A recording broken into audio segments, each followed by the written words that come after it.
SoundCloud music.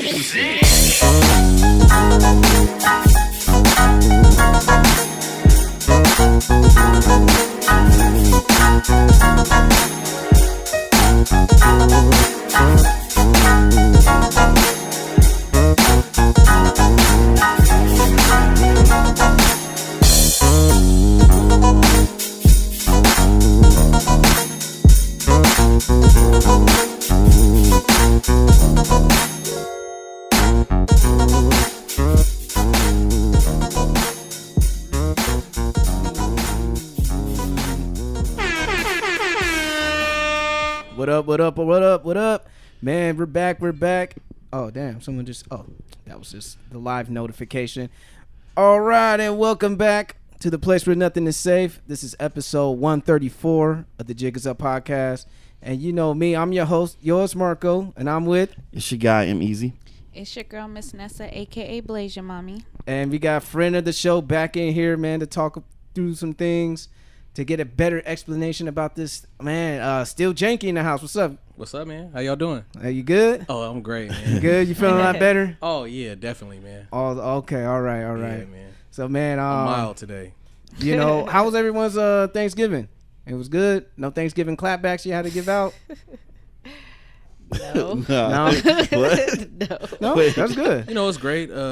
Thanksgiving, forced interactions. Yeah, you know, you be around family members that you don't care for. Yeah, let's force it. You don't care for. I care for you. I care for you where you at. Yeah, right. Yeah, stay right over there, Uncle Drew. I care for you right where you at.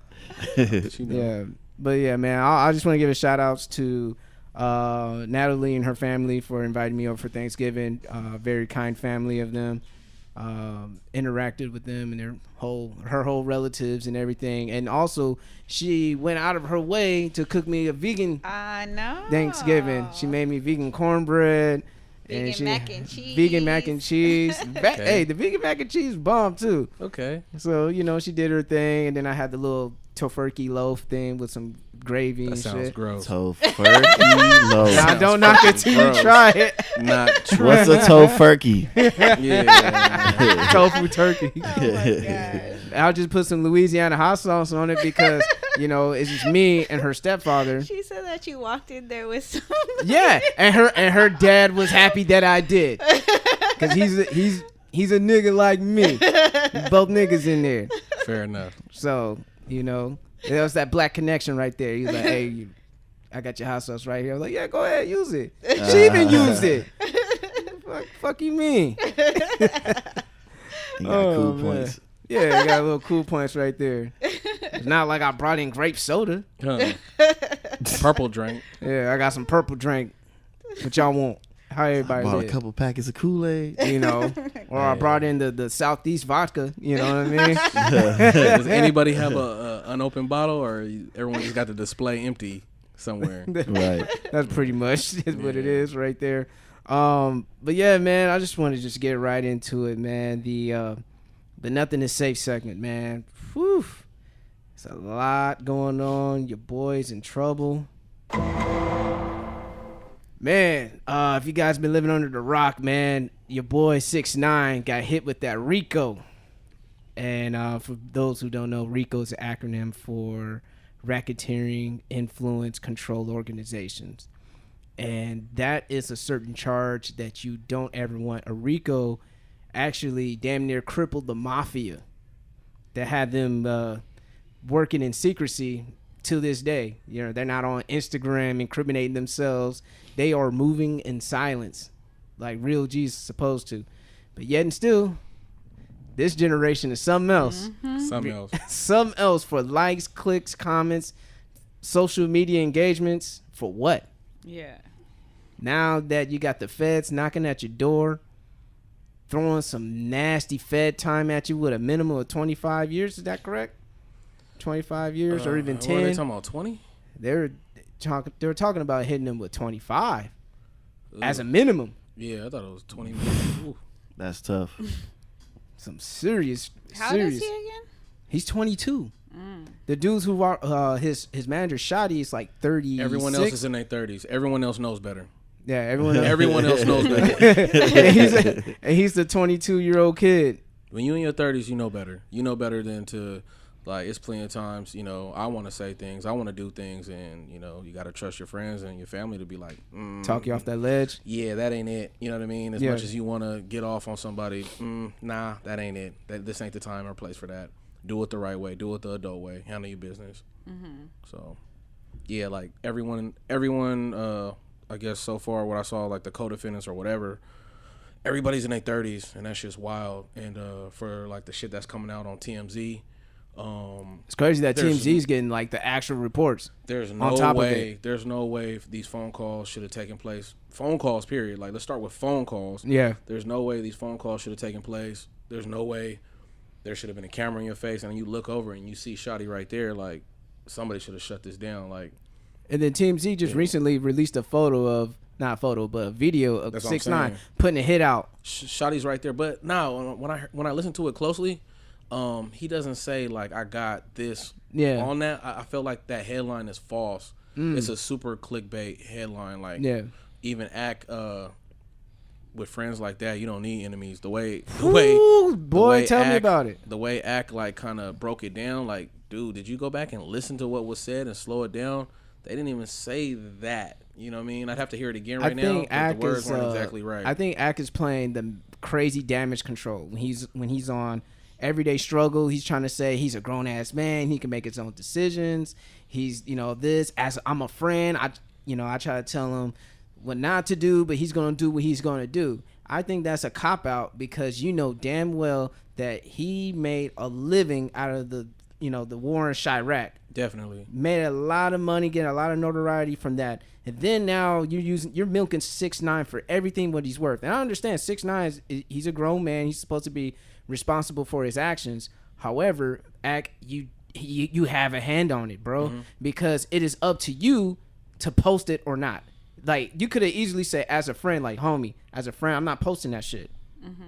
I'm not gonna post that. You're just incriminating yourself. If I really care about you, if I was really your friend, I wouldn't put you in that compromised situation. But like this, friend or no friend, like over the interviews I've done over the years, there's so much that got deleted. You know what I mean? Facts. Like, I don't even want to be associated with that kind of shit going out there. Yeah. Regardless of you said it, you was faded, I caught you in the studio, you said this happened, whatever. That shit's all deleted. Like, immediately. Like, I'm not even leaving here with this on my phone. Now these days, some of the shit, like, you're not even going to hear my question. Like, so you're not even going to hear my question to even have the context of what they're even talking about. But I will also have to say, like, for these younger rappers, you be careful who you interviewing. Yeah. Like, you interview a guy like Vlad will hand you the rope. Adam 22.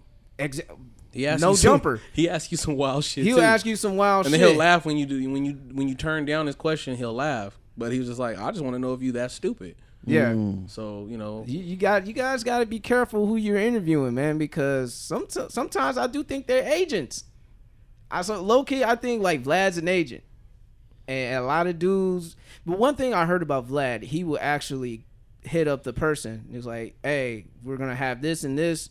Do you want us to delete certain things or anything? I heard supposedly he has a courtesy call before he, uploads the interview. Well, there's a lot of allegedlies and supposedly. Supposedly, things, misunderstandings, things lost in translation. And a mad Joe Button. I'll go ahead and let somebody know, like, things I might already know about them. Hey, I don't want to hear about that. We're not here to talk about that. We're here to talk about this. Like, off the top, like, I don't.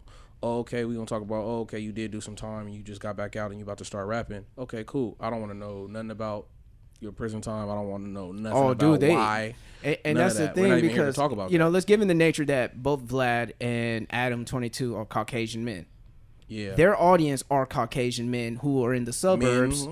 Well, teens, Caucasian teens. Yeah. Who are in the suburbs, who look at the ghetto as like a safari, they want to know about the danger, but they don't want to get too fucking close to it. So they just want to hear all the gangster stories, like, yo, Adam, ask him about what it was like in prison, And then, don't get me wrong, that shit does make like good content, like it gives you a perspective, the whole, no homo, the whole Bootsy, the coke in the shower, point that he talked about, some shit like that. It's like, dude, I never thought I would hear that in my life.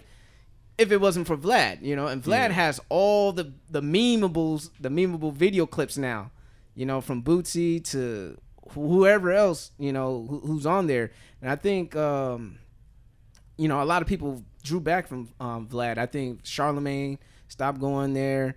I remember when Tax, before he got in trouble. I was just thinking about Tax. You know, he was on Vlad. It's just riffing, you know. It's even Tax's whole run, man. It was a beautiful thing to watch. Absolutely. And he's gonna come out and he's gonna, you know, have another run, you know, hopefully. But just even Tax, like, that's a lot to, you know, like, live up to. It's just a lot. Like, you have this success, and it's like, man, just go ahead as a, you know, media, as a journalist, as a this. I don't feed into that kind of stuff, man. That's not the energy I'm here to talk to you about. People love sensationalism. Yeah, I like all these websites, even out here in San Diego right now. Like, as I'm getting back into it and I'm looking at the little scenario, the scene or whatever, everyone's a gossip site now. All these Dago little Instagrams and all that are just reposting gossip. And they're not really talking, you know, maybe we'll post this artist video or that artist video, but in between it, because, you know, San Diego's not that much going on. Yeah. The 20 posts in between that artist video are all fucking gossip, nationwide fucking gossip. Yeah, they like, want the drama behind it. You got to give them more than just, it's sunny outside. You want to hear, like, it's sunny outside. Also, there's a caravan of 500 people trying to get over the border.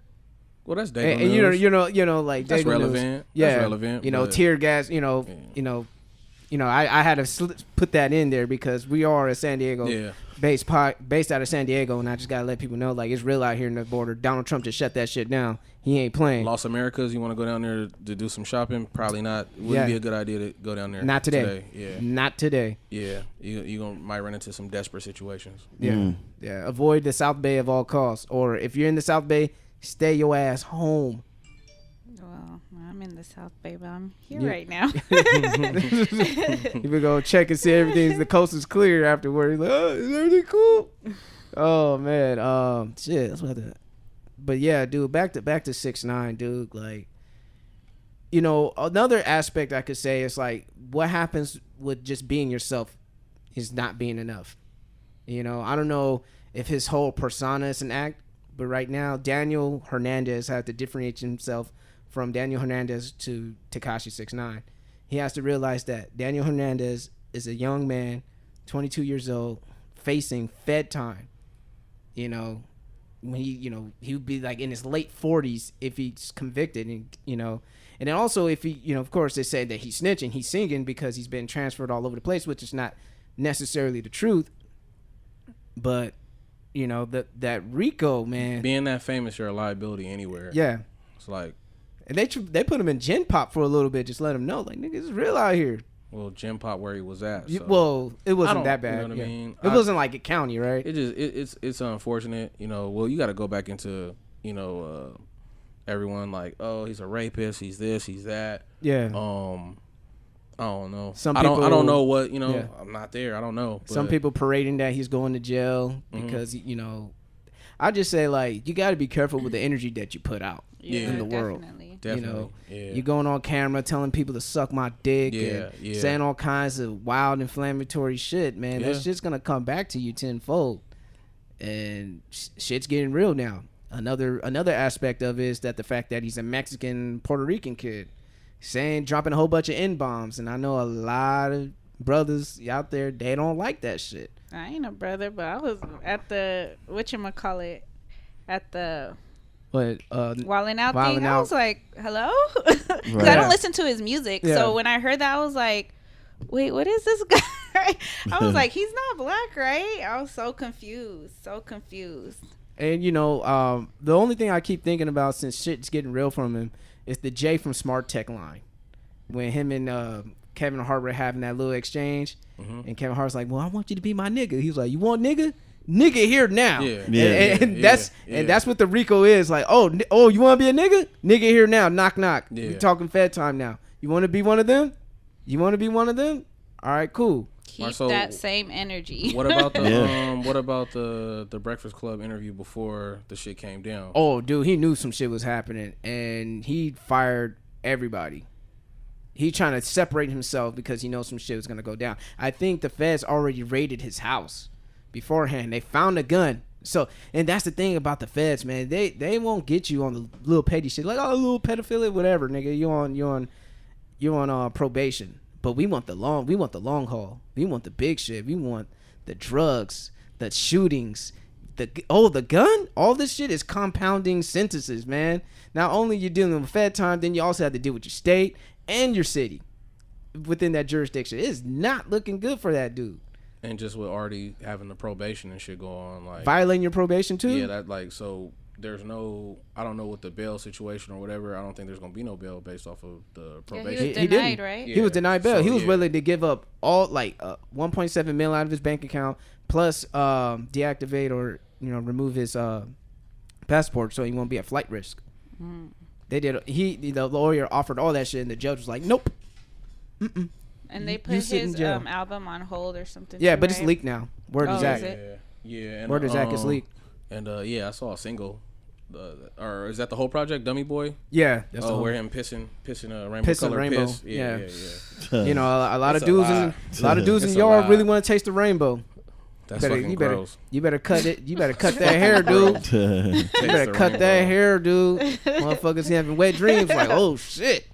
Got rainbow hair. Well, how do you feel about pretty motherfucker? How do you feel about 50 wanting to distance himself? Like, get that motherfucker away from me. 50 being smart because he's been there before.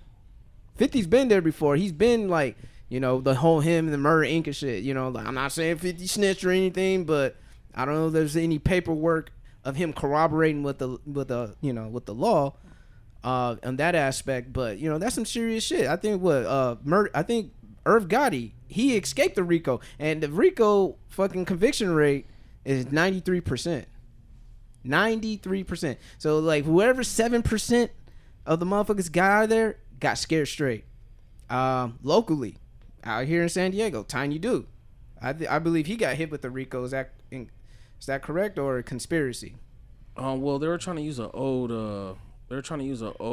like a law that had been on the books, and trying to say that he benefited from a criminal organization. Yeah. Based on his album coming out, and it was just, it made no sense. It made no sense, like when you got a whole music industry full of, say, Nas painting pictures of what he saw, you know what I mean? Yeah. Tiny Dude painting pictures of what he saw. Yep. Experiences living where he lived at. So it makes no sense when they're not in LA, you know what I mean? Yeah. Snatching up all these Bloods and Crips and all these people who are making music, but in San Diego, it's they're still very much targeting people based on who they associate with on Facebook, who they associate with on Twitter, who takes pictures with who, the things that people are saying in music. Because we really have a lot of talented artists out here, and they still are banging on wax, which is unfortunate. You know what I mean? Just setting yourself up for some shit. Well, I don't know, as far as setting themselves up for as anything legal. I just look at it more like you limit how far you can go, because you take a whole, side of town that's not going to fuck with your music, or, you know what I mean? You can split it up again, several parts of town that aren't going to fuck with your music, and make it where you're a liability to have shows, you're a liability to be here or there. Yeah. Like, you're just making it more difficult for yourself, and I just never really that's what happened with 6ix9ine in New York. He couldn't hit up certain venues because of that. Yeah, you got to try to sneak in and all type of other shit. So like, we're seeing what plays out on like a bigger scale than what people are already dealing with on a smaller one. And that's just some bullshit. Like, there was way too much money. The kid, regardless of, I don't know what really happened as far as the rapist or not or whatever. We don't know none of that, truthfully. So there's just a lot of money to be made, and just once you reach that height of notoriety, why are you still like, you know what I mean, out here trying to that's what I'm saying. Like, when he reached to a certain level, he should just put that shit behind him. And that's what, as Dave Chappelle will say, that's when keeping it real goes wrong. Yeah. And people always misconstrue real and street. Yeah. So people got to really learn how to separate the two. Yep. Being real is like, all right, homie, like with Casanova. When Casanova and 6ix9ine had to beef, Casanova knew that if he fucks up, he's off of Rock Nation. Mm-hmm. And that was his best chance to make it out. He was like, I ain't fucking that shit up for nobody. Mm-hmm. Like, that's when you know a dude is like really reformed, when he's like, shit is tempting me. I could have caught him lacking and all that shit, but I'm not gonna do it because I enjoy my freedom. Yeah. And then there's just like grown man shit. Like, you know, people want to hold you to a standard of some old ignorant shit. But like I said, you know, everyone, you know, other than 6ix9ine involved is in their 30s and they know better. Like, I'm not about to ruin my life over you. I'm not about to, you know, put, you know, my kids or anybody else in jeopardy over you, over some ignorant ass shit. You know what I mean? Like, no one's going out like that. And some you know people's what I mean? cases, like, when your situation change, like, you know, a lot of people, they'll be in the streets because they ain't got nothing, or, you know, they feel like, you know, they ain't got nothing going for them. But when you actually have something going for you, some people reconsider, like, all right, like, you know, Casanova, he like, nah, fuck that. You know, I'm popping bottles and other than I'm good. I'm on tour with Fab. Songs. Cause I'm living the life, homie. You're still a man at the end of the day. So other than somebody directly, you know, coming to do you bodily harm, other than that, like, you can miss me with about 90% of everything, 99%. It's that 1%. You're gonna have to really come to me. Other than that, I mean, I would just advise younger artists to really consider where they are in their life. Yeah. And really value the opportunities that you have to rock shows, to tour, to make music, and really make a good living out of it. Like, this is a time where people could really put themselves on. Like, you could directly link your music to Spotify. Yep. You ain't got to be labeled a SoundCloud rapper no more. You can say, I'm Spotify certified. And then SoundCloud don't like that whole little SoundCloud rapper thing, so they had a little monetize. Hey, monetize your shit here, but we still don't really understand fully what a fucking stream is worth and why and how they came to that number. So it's like new age fucking. You know what I mean? Yeah. Like, they fucked you with the label, now they're fucking you with your independent. We're gonna fuck you too. We figured out a way.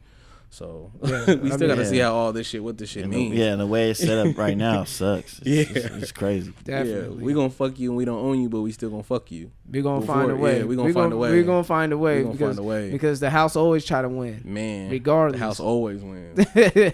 You don't have a house in our house. Like, you'll never have a house. Many streams, we're gonna give you a penny. A fraction of a penny. It's like, nigga, what? What is a fraction of a penny? I'm just saying. They gonna, if they can, they'll do it. We have no access to their numbers, to their metrics of what the advertisements are doing and this and the other. We have no access to that. We'll never know exactly how much it's worth. Yeah. So, you know, you got, you know, people in these negotiation rooms really trying to, like, bet on their own personal notoriety, these social media numbers. That's why it creates the environment of why 6ix9ine and all these people are doing all this shit. Yeah. You know, online to keep their relevance. Yeah. You know, you see the women antics. You see what the women are doing online too to keep their relevance. And let me put out a tell-all book. Let me do this. Let me do that. Let me. You know what I mean? Everybody's with these theatrics right now, and I don't know. Real time to really give themselves a true reflection of who they are. But how do you feel about the whole snitching ordeal? You know, almost like, oh, he's snitching. Like, should he live from the code? Because since the feds they phone tapped everybody. Yeah. So they phone tapped everybody, and allegedly Shotty said we're gonna super violate him. I don't know if that's gonna be, you know, cause seriously bodily harm, rough him up, or even kill him. But these are all headlines, man. Like, I don't know. You know what I mean? Like, these are headlines so far. To me, I see this headline, I see that headline. I just look at it like, fuck, this dude was on a run regardless of what he did before all this. He was on a run. Mm-hmm. And why couldn't this organization of men, like, separate themselves from that bullshit and just really, like, you guys are really doing tours and filling up places in Europe, filling up places here and there. I know plenty of rappers out here who okay, I get invited to go to France and do this, or I get invited to go on a European tour. Boom, they're out of here. Yeah. And they're happy that they have fans in Norway or Sweden or somewhere. Yeah. That motherfuckers know them there, and they selling vinyls and all this other shit out of town. And I know plenty of people who are making a good living off of just streams. You know what I mean? So, like, why trip? Yeah, I had to have a conversation and talk one of my homies down from retaliating on some shit that happened to him, and it's just like, man, like, this is the best shit they've ever done in rap. Wow. The biggest shit they've ever done in rap is doing something to you. You have a name. Yeah. Your randoms did something to this person. You know what I mean? Like, you keep living that life, man. You keep with your 100,000 monthly listeners and all that. You keep going. Fuck the bullshit, man. Yeah. Gotta let that shit slide. Man. It's not even letting it slide. It's not letting it slide. It's not even letting it slide. It's just like, fuck that shit. Yeah. Like, 10 times out of 10, I had to explain to him the situation you were in. 10 times out of 10, it would happen to you the same way. the same way. You are alone amongst friends. Friends gonna get off on you. You know, we're still tribal at the end of the day. Yeah. You know what I mean? We're gonna link up real quick. Oh, this is my boy. Oh, I'm riding with him to the death. You know what I mean? Other people, that's the same thing. They got tribes too, and it just sucks. Tribes collide, and that's what happens. So tribalism is real. Yeah, but still primates. Man, but all I'm gonna say, man, that R.I.C.O is no joke. You don't ever want to hear it. When feds come knocking, they want your time, and you know, of course, a lot of people have warned 6ix9ine about this was gonna happen. Yeah. From Charlemagne to Fat Joe to all these, you know, videos and clips coming up. Fat Joe, man, that shit. He said, I put 1,000,000%. They plotting against you. You know, when you're young, you making money, you successful, you ain't trying to. Can't nobody tell you shit. You can't. Nobody. One ear out the other. Yeah. But right now, I'm pretty sure he's like, damn, I should have listened to Fat Joe. And you can't really say, oh, the OGs didn't try to tell him. The OGs did try to tell you. But at the same time, you know, I had to circle back to Ack. I'm like, man, you just had that little snake on the corner, man. I don't care what Ack trying to defend himself off of it. Yeah. It's like that was some snakish shit, dude. Like if that was your dude, you would have been in the best interest of your guy, regardless. Mm-hmm. That's just me. Like if like I know someone, you know, I have a close relationship with him who was in the industry and he's doing some stupid shit, I'll tell him, stop doing that stupid shit. I ain't posting that shit. Yeah. What's wrong with you? Yeah. You know, I couldn't care less about my fucking streams or my numbers if it's gonna affect your life. Like, just look at Ack's track record so far. Yeah. He's been close to XXXTentacion. I know XXXTentacion was trying to change his life, but he ended up dead because all that shit that Ack was putting out, just feeding into it. Now look at Tekashi, feeding into it. Now the motherfucker's sitting in jail. You know, gotta be careful who is in your corner. Yep. And there's both sides. You see people celebrating that he's locked up. You see people, I wouldn't wish jail on nobody. Yeah. And then there's also a lot of opinions on, people who wrong me, I do wish death on them. I do wish jail on them. I do wish the worst on them. So that's when we get into like this new generation and really the terms enemy, the terms like funkin', the terms like you really get into these things like people throw around bro and fam hella loosely. You know what I mean? Very loosely.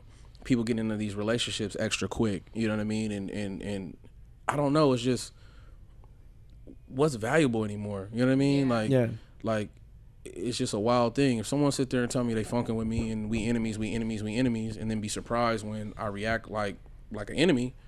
Mm-hmm. Like, how can you be surprised? You're sitting there creating a scenario. You going to other people and creating, you know, like speaking it into existence, telling other people that you're in it, you know. That's another thing. You're telling all these other people, you're making shit public.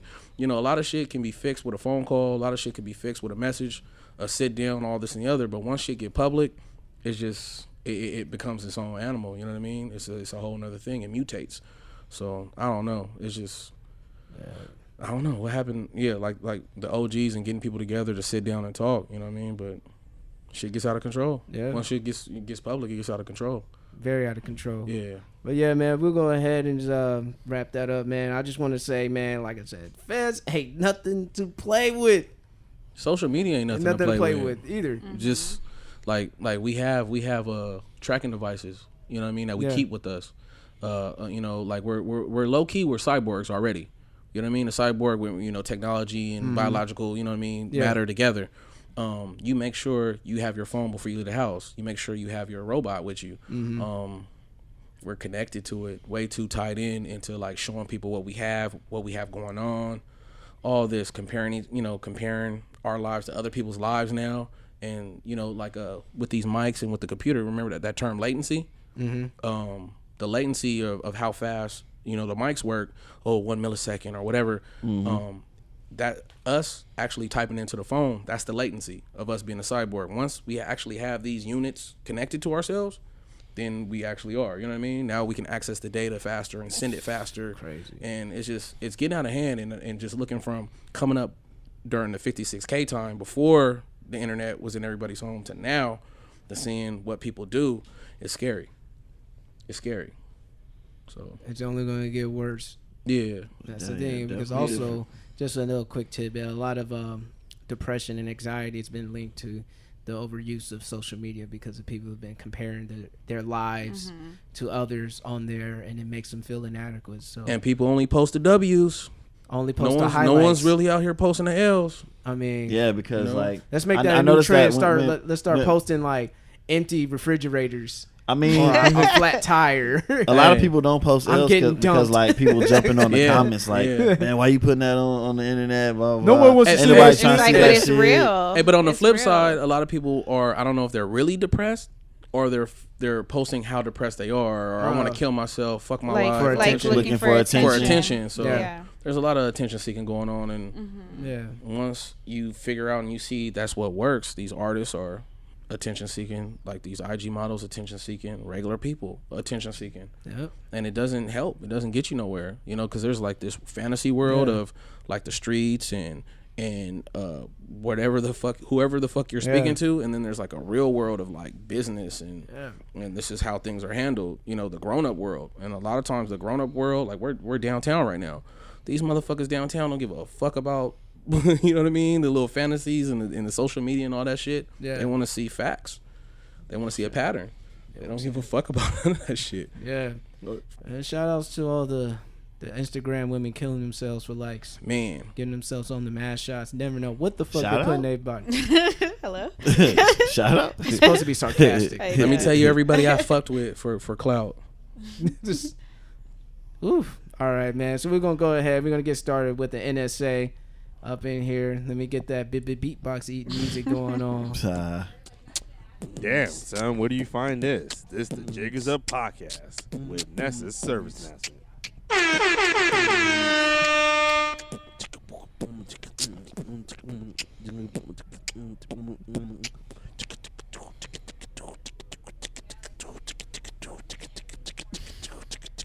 Hey, Nessa, would you want like an R&B type NSA?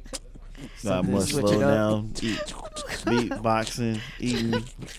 Like someone serenading it or some shit. Oh my gosh. I know a couple of singers. I'm down for whatever. It's your segment. Just let you know. Right. Have to get, what do you call it?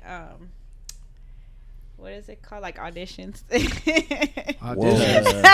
Whoa. This ain't no casting. This ain't no casting couch. Whoa. But Nessa is big single, guys. Have people submit your demos. She's big single. Speaking of big single. El Cilantro. Uh-oh. Yeah, that's actually what my NSA is about. I don't know if you guys seen the Shade Room. They have posted something 2 days ago, and I thought it was interesting. And I think why I thought it was interesting is because the person who made the post was a female, and the majority of the comments came from females. So I'm going to read it, and then I want to see what you guys think. Okay, so this girl, I don't even know how to pronounce her handle, but anywho, she said, "Until you're married, you are single. We just got engaged, single. I live with my boyfriend, still single. We've been together for 15 years, super single. He has credit in my name. Oh, very stupid and single. I call his mother mom, and she calls you single." So the Shade Room posted a question. They said, "Do you agree with the logic or not?" And I was just going through all the comments. They have over 33,000 comments. Yikes. And the majority was females. And someone said, "He says we're building, still single, just in case anyone needs to know." I don't know. So what do you guys think? Because a lot of, like I said, it was the majority. Man, that's it tough. was females. No, it's not. Let's hear it. He's ready. He's ready. Hold on. He had to look. I was ready for Mark's response. I've heard this recently saying, "Hey, I'm not married yet." Yeah. Whew. So, okay. That's nuts. That whole concept always kills me. Like, so let me get this straight. Until you are lawfully married with a piece of paper, mentally you're gonna say that you're single, because you know, like hands down, you're with somebody. I couldn't fuck with no bitch like that. Yeah, I had to me say it either. like that. Me either. Somebody like walking around yeah, like that. If we together and somehow you're still, okay, you're telling people that, until I'm married, like I can still do whatever the fuck I want. There ain't no ring yet. This and the other.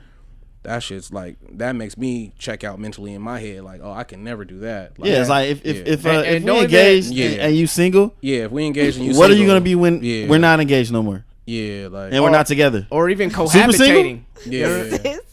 What the fuck? Yeah. You idiot! What the fuck is that? Yeah. That's some stupid shit.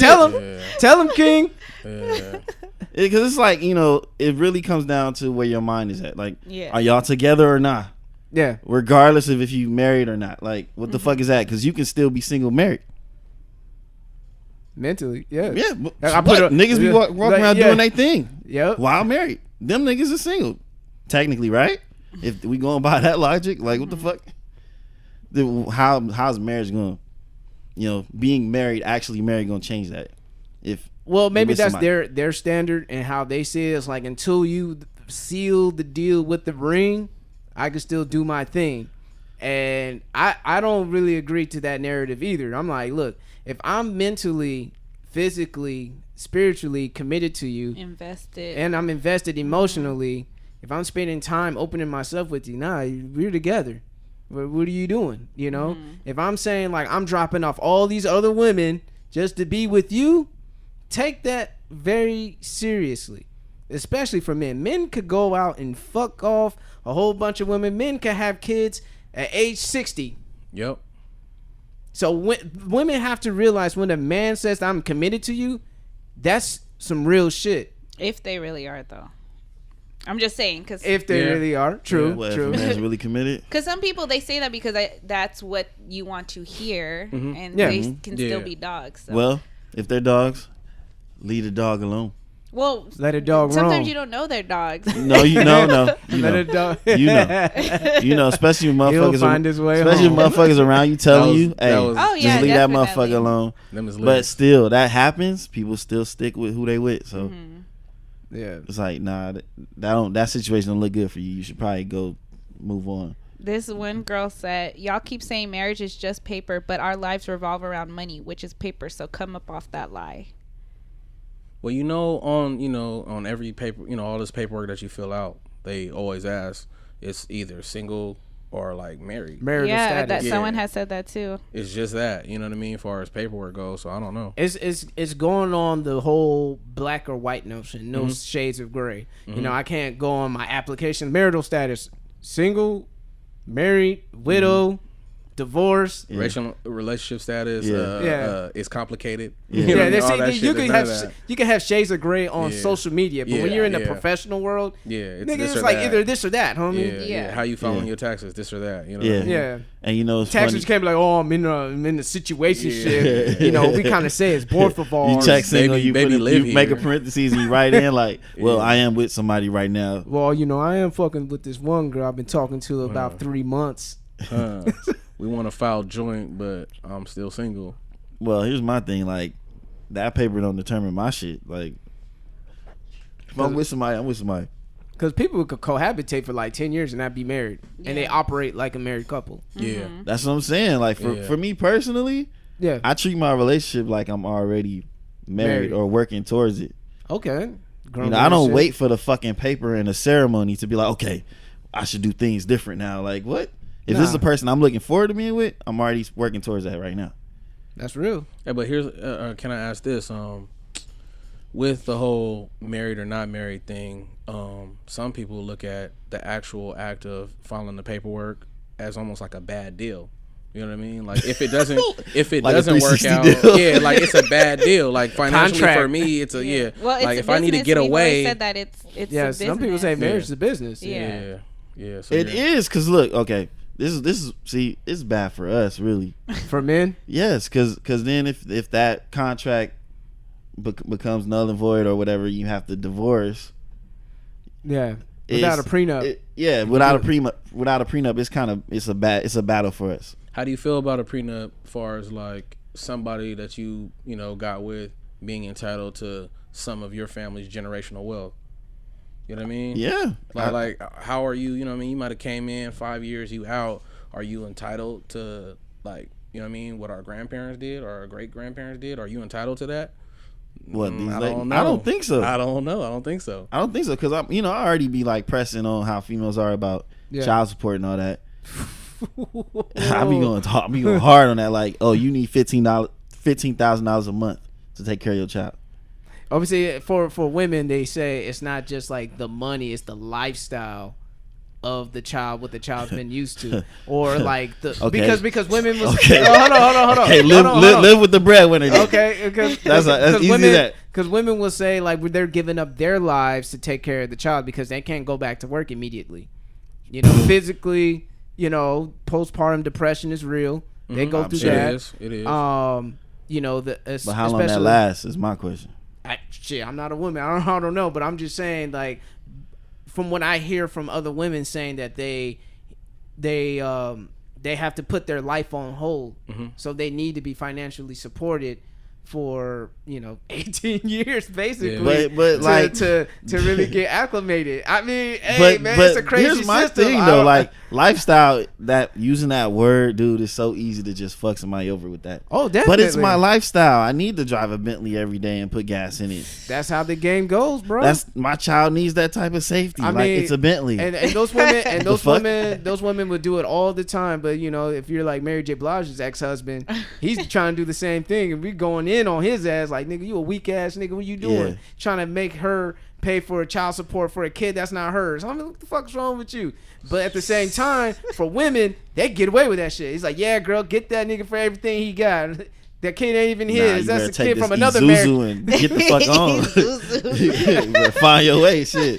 Because it's like, with that much money, you can pay for the kid and the person. So she don't gotta work. So what if the dude was like, look, here, chick, I'm gonna give you 50 grand, put 20 G's on the stock market and say la vie, good luck.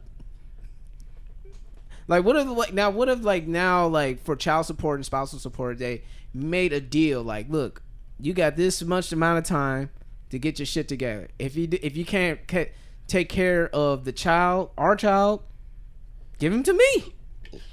Give him to me. You can still visit him. You can still do this, but him or her. Him or her. Yep. Yeah, you could visit. Yeah, him or her, and we could have joint custody in a sense. Like you go ahead and have co-parents. We could go on a co-parent. I mean, it takes two to make one. I just think a lot of people don't know. They don't understand the definition of co-parent. It's just I agree. support me the way I want to be supported. Do what I want, or else. So because it's a lot of vindictiveness going on because the relationship didn't work out. Yeah. So you use the child as a crutch to create leverage. No.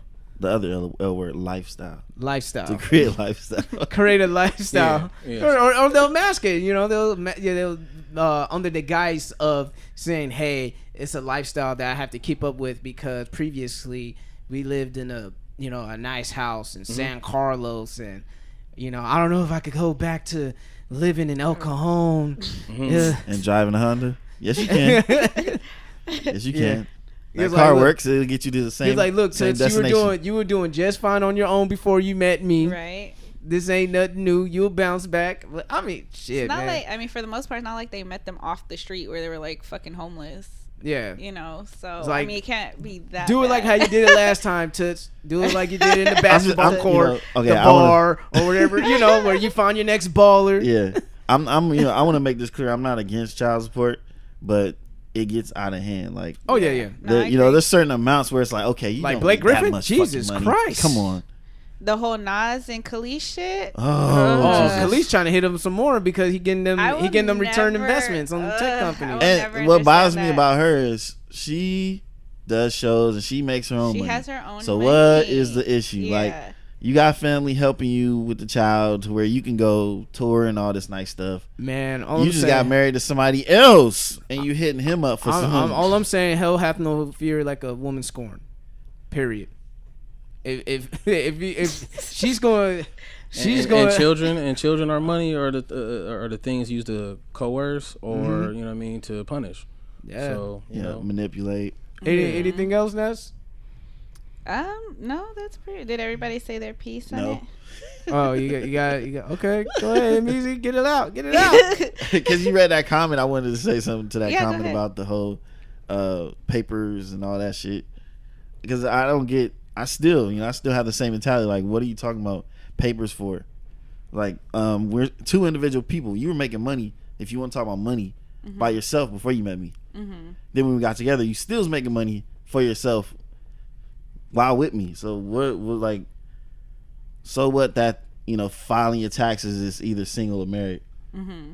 That they're trying to determine how much money they're gonna take from y'all together, or that's not about us. And then when you get married to somebody, it might not be a good deal based off of where somebody is financially, like what their credit is right now, or how much, say, child support or whatever they owe. So when you combine with somebody, you're taking on their debt. Problems, You know what I mean? So me, like, even looking out, like, hey, if I have this and that going on, I wouldn't want to marry you because I don't want these bills to be you. It's almost like a smart business deal. So you can keep more of your money, file your money the way you file bank it, accounts, separate all bills. that, so no one's pocket watching you, because that's what everyone does. Because once you enter that kind of scenario, everyone's worried about what you have, what you don't have, what your family has, what your family don't have. It's a whole lot to it. Why do y'all think the women press so hard about the marriage title in the paper and all now that? I got access to all your shit. If it goes bad, I can fucking rape you. You know what I mean? Insurance policy. Like, I can't physically harm you, but I can rape you. You know what I mean? Leverage, right? Yeah. Wait, repeat that question again. I was saying, like, after hearing that, why do you think women go so hard on that? The belief of marriage. Until we're married, we're single. Like, why do they depend on that so much? I guess based off of what some of the women were saying, it's kind of like if you move in together, you guys both have your names on the lease, you guys get joint bank accounts, all that stuff. Like, if you remove that until you guys are until you guys are married, then if you guys break up, you guys can just walk away with what you had. You didn't have any ties. You don't have kids. You don't have this, that, and the other. So until you guys are married, you guys can just walk away with what you guys started with. Yeah, I guess, which I see no problem with. Yeah. Oh, but that's the thing. Like, I believe that women want that, in the sense of leverage. Like, I'm taking something with you. Like, we're not just gonna break even, nigga. Don't think that. Like, I'm taking a little bit of your money. I'm taking a little bit of your self-respect, your dignity, your spirit. I'm taking it all from you, especially if the guy fucks up. Yeah, but what if she fucks up? If she fucks up, she's still gonna take it because she's still gonna find a way to justify why she had to step out. She's not gonna take accountability. It if she's dead. Yeah, accountability. It goes both ways. Women, you got to be accountable for your actions. They say men are toxic with their masculinity. Yeah. Women are very toxic when it comes to apologizing. Some women. Yeah, this is in general. I'm saying in general. You could even say most women. Yeah, I want to say most, because that was itching. Most were very apologizing, saying I'm. I say I was wrong. Stuttering, oh no, I was right. I posted the thing in the group chat, right? The girl that was eating the mac. Yeah. I can honestly say that I admit when I'm wrong, but when I saw that, I laughed because most women. Because women will find a way, even if they're wrong, they will justify why they feel the way they feel, even when the facts are standing right there in the fucking face with the meat out. Like, look, I go front. Like, I've been pissed off about something where I found out I was wrong. I was like, man, fuck that. I'm not gonna admit that shit. I'm walking away. I'm walking away. I'm not even gonna lie. I was like, okay, for me, it's like I try to practice, certain things. Like, one of my favorite books by Ryan Holiday, Ego is the Enemy, and it really is. So if I'm wrong, like, fuck it, I stand corrected. But if, like, now my thing is, if I give you the white flag. And if you're still trying to like press it on, then I'm like, okay, well, what the fuck else you want me to do? I said that you're right. I'm trying to walk away. I'm trying to be the better person. But you're still pressing the issue. That's where. So what? That's where that stems from for me. Because I've gave that people the white flag and they'll just throw it to the ground, step in the dirt on it. And that's like, when we get into, like, now it's almost like it's a bullying kind of thing. Yeah. Like, if you've already admitted, like, hey, I was wrong for this, that, and the other, boom, okay, this is how we move on, in an adult way, you know what I mean? But some people don't want that. Some people don't. No, some people don't want that. They want there has to be some kind of finality to it, and that's the unfortunate thing. Yeah. You know what I mean? It's going to this point where there has to be some kind of end. and I'm telling you, man, that ego, finite, man. You know what I mean? That ego. Yeah. That ego's got to go. My mom always told me ego's the devil. That ego got to go, man. Well, Nessa, thank you. Oh, anything else? No, all right. So wait. What was your take on that? Did you already say? She just want to ask. No, I wanted to because it was mainly females that responded to 33,000. So I wanted to get it from my guy. Do you want to get married? You are a woman. Whoa. Yeah, now we might have some feminists listening to the show like female. Yeah, dress her as a female. Fucking chauvinistic pigs. Have you ever been engaged? Has anybody ever proposed to you? No. No one's ever proposed to you? No. Drunk? No. No one I mean, just on one trip. Wait. We was on a trip. No one's ever proposed to you. Emphasized like wanting to make you their wifey and all that stuff. I mean, like, say they want to spend the rest of my life with you. Type of talk. In all of my relationships, yes, they're like, oh, kind of like that's the end goal, but it was never like I don't feel like we've ever actually worked towards that, because like my last relationship was damn near 7 years ago. So not that I was young, but it was either I dated from the ages of 15 to in my 20s, you know what I mean? So I never really had anyone that long that, you know what I mean? So like, because only my first relationship was my longest, and that's we were 15 years old, and we were together for 3.5 years. Other than that, the second longest was my last one, and it was 2 years. So nothing to the point where it was like, I don't want to say there you could put a time frame on it, but it was never like long enough to like actually take it there, if that makes sense, like that I've experienced. Well, I mean, it depends on how people decide fast they want to move. You know, people like some people 2 years like, oh, let's get married right now. Some people 2 years like, look, I'm still feeling you out. I got my own place. You got yours. Yeah. You know, some people are quick to cohabitate off of year one. It depends on like. I don't know. It could work. It could. I believe that someone can get together and decide to get married, and it could work out. I believe. Oh no, I believe it. Some people get married instantaneously. And work it out. Or some people could be together for years and years, and once they get married, they're like, "Fuck, I want a divorce." Yeah, for real. That is, I think that's the worst though. Yeah. Being together for like 5 years, they get married, shit don't work out, and then divorce in 6 months. Yeah. And have to get that. I've heard stories like that. Man, I mean, I've had someone jokingly like propose to me with like a ring pop, but never like on no serious. Have you ever had one of those friendship packs? Like I know girls have friendship packs with their BFF. It's like, look, if we don't get married by this time, I had 3.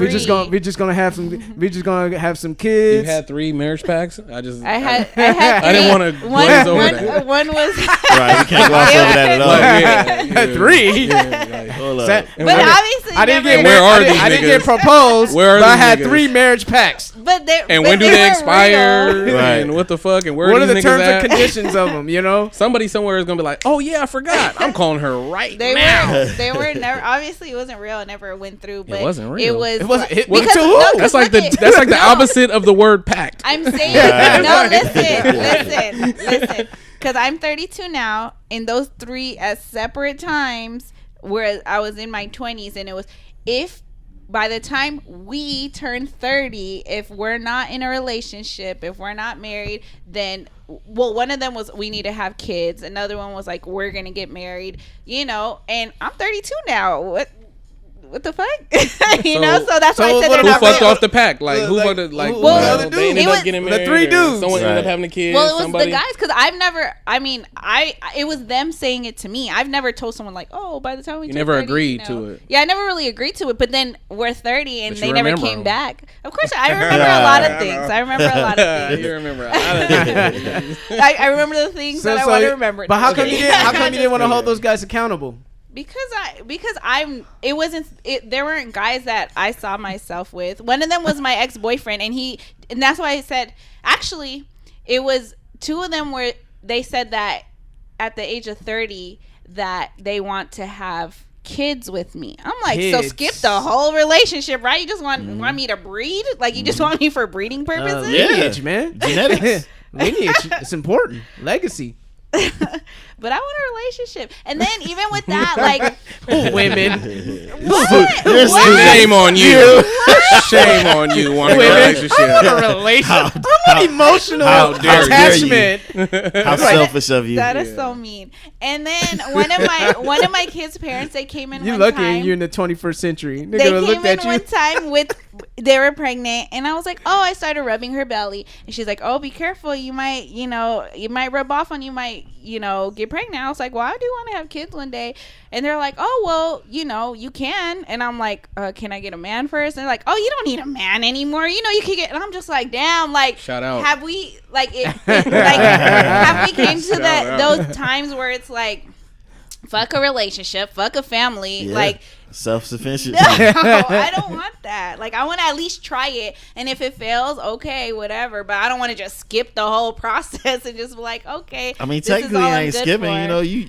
You've had a relationship once or twice, right? 2 or 3 times. Go straight to what you want. I just want kids.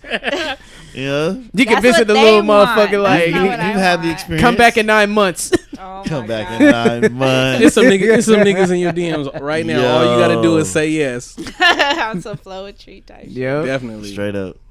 No, there's just fall for it. Fuck it. Just fall for it. Fuck it. Just fall for it. Fuck it. Oh my fall God. for it. Fuck it. I mean, life short. Fall for it. 32. You gotta get them eggs loose. I mean, what you got get them them eggs loose? 32. You gotta get them eggs loose. Try it. You might like it. I don't know. Maybe I can't even have babies, so I'm just gonna. You gotta let somebody nut in you first. No comment. Move forward. Move forward, man. That means she's practiced. All right. Yeah. She's had practice. That she plead the fifth on that one. And do a handstand. right after. Oh my gosh. Lay on the couch upside down. Let it marinate. Handstand against the wall. Yep. Do some push-ups too. Why not? While you at it? Yeah. Calisthenics. do some push-ups. Man, we have a question from a listener. Yes. And we enjoy this because it let people know that people actually listen to us. All right. Yeah, and you got all different kind of platforms that you own, so I bet. So if anyone wants to send us a question on our DMs, Jig Is Up Pod on Instagram, and we will read the question aloud and answer them with everyone here. So here's a question. If you were with a woman who was busty and later on down the road she decided to get a breast reduction, how would you feel? We got to negotiate on how far or low you going. Like, is it good for your health, or are you just trying to get them to sit back up and be perky? That's one thing. Mm-hmm. But, like, if you just trying to, like, oh, I'm just going to be a B now, it's like, no. He said no. Especially not even a B. Like, so if she goes from, like, C to B, you're like, that's a no-no. But you didn't need no reduction at C. Yeah, no. Unless you got to be tiny. Yeah. Yeah, I've seen some F's like before. That's tiny and they got C's. Yeah. It's like my back. I'm like, hey, dude, you gotta do some pull-ups. You gotta get stronger, girl. You gotta just get stronger. Deadlifts. Yeah, do something. Pull-ups. Work on your back. Work on your back. Get your back stronger. And then that lower back. Spend money on that bra. Spend money, support. It's a market but for that. Some women, you like can't, myself, you can't get rid of your blessings. Yeah, tell us about yourself. Yeah, tell us. We don't care to wear bras, so it's like you just want to let him hang, huh? Yeah, so it's like if it's like extra huge, like H's or something. Like, I don't know. I could see. I know some women like that are like, dude, my back fucking hurts. Like, I need it, and. Tell them to hit the gym with you. Like, hey, girl, you can come to the gym with me if you want to work your back. I don't know. Like, for me personally, I'm an ass man myself. So, if a chick decided to have a breast reduction, it wouldn't bother me. It's like, whatever. Like, I've dated girls. She had an ass reduction. See, that we would have to talk. Like, look, man, what are you doing with this? What are you doing with this? Why would you do that? Like, this is something that God has given you. Women will kill themselves with dumb injections and shit just to get what you have. Like, don't do that. But what if they had injections and they wanted to remove the implant? Well, that's a health thing, like K Michelle, like because like a lot of people are like dying from that shit. Yeah, like, I was literally chick on dying. IG. She's actually into fitness, but she had some something happened to her ass. Is it Body by Jay? Yeah. Mm-hmm. Yeah, she got that shit pulled out. She was like, Her dude was taking care of her, nursing her. So yeah, that's the thing too. People, the unglamorous side when women go get work done is that whoever's there is gonna have to take care of her. She's like in a convalescent home, like you. This dude's putting silicone in their calf muscles and shit. Oh yeah, I remember that. It's a whole lot of shit. MTV True Life. I saw that a long time ago. Like, her dudes was getting on the chest pecs too. and all that. Pecs, shoulders, biceps. I'm like, man, just get your lazy ass in the gym, man. Yeah, stop playing, dude. And you got people like, injecting oil. You know what I mean? You see them dudes overseas. Fix a flat. Yeah, they're injecting all kind of oil into their biceps. They looking wild. It's gonna, the muscle deteriorates and the arteries. And, oh man, it's not worth it, man. Just go to the gym. The gym is the ultimate poor man's plastic surgery.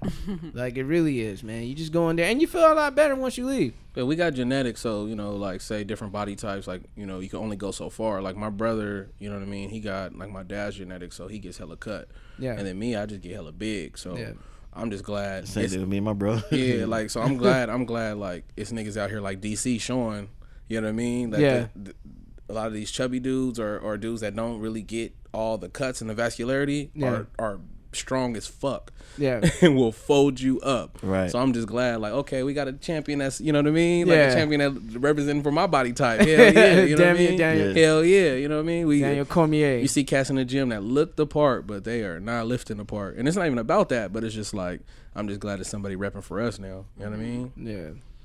So you say you're ass man. So you don't really care for it to be proportioned? Like, man, I've dated girls long time ago. Shout out. I dated girls with mosquito bites. Didn't bother me at all. As long as she had some little bottom, I was cool. That's just me. But I know there are some men who are titty men. They're like, yo, she gotta have like a motherfucking C or higher. Rack City. Like and don't get me wrong, like a nice rack is nice. You're like, you see some, you like, yo, I'm not like for like, if a woman has a nice rack, I'm like, okay, that's.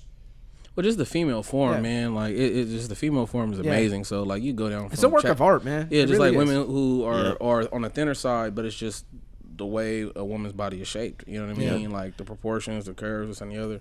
I don't know. It's just So it don't really matter. You could find something attractive about every single body type. Real talk.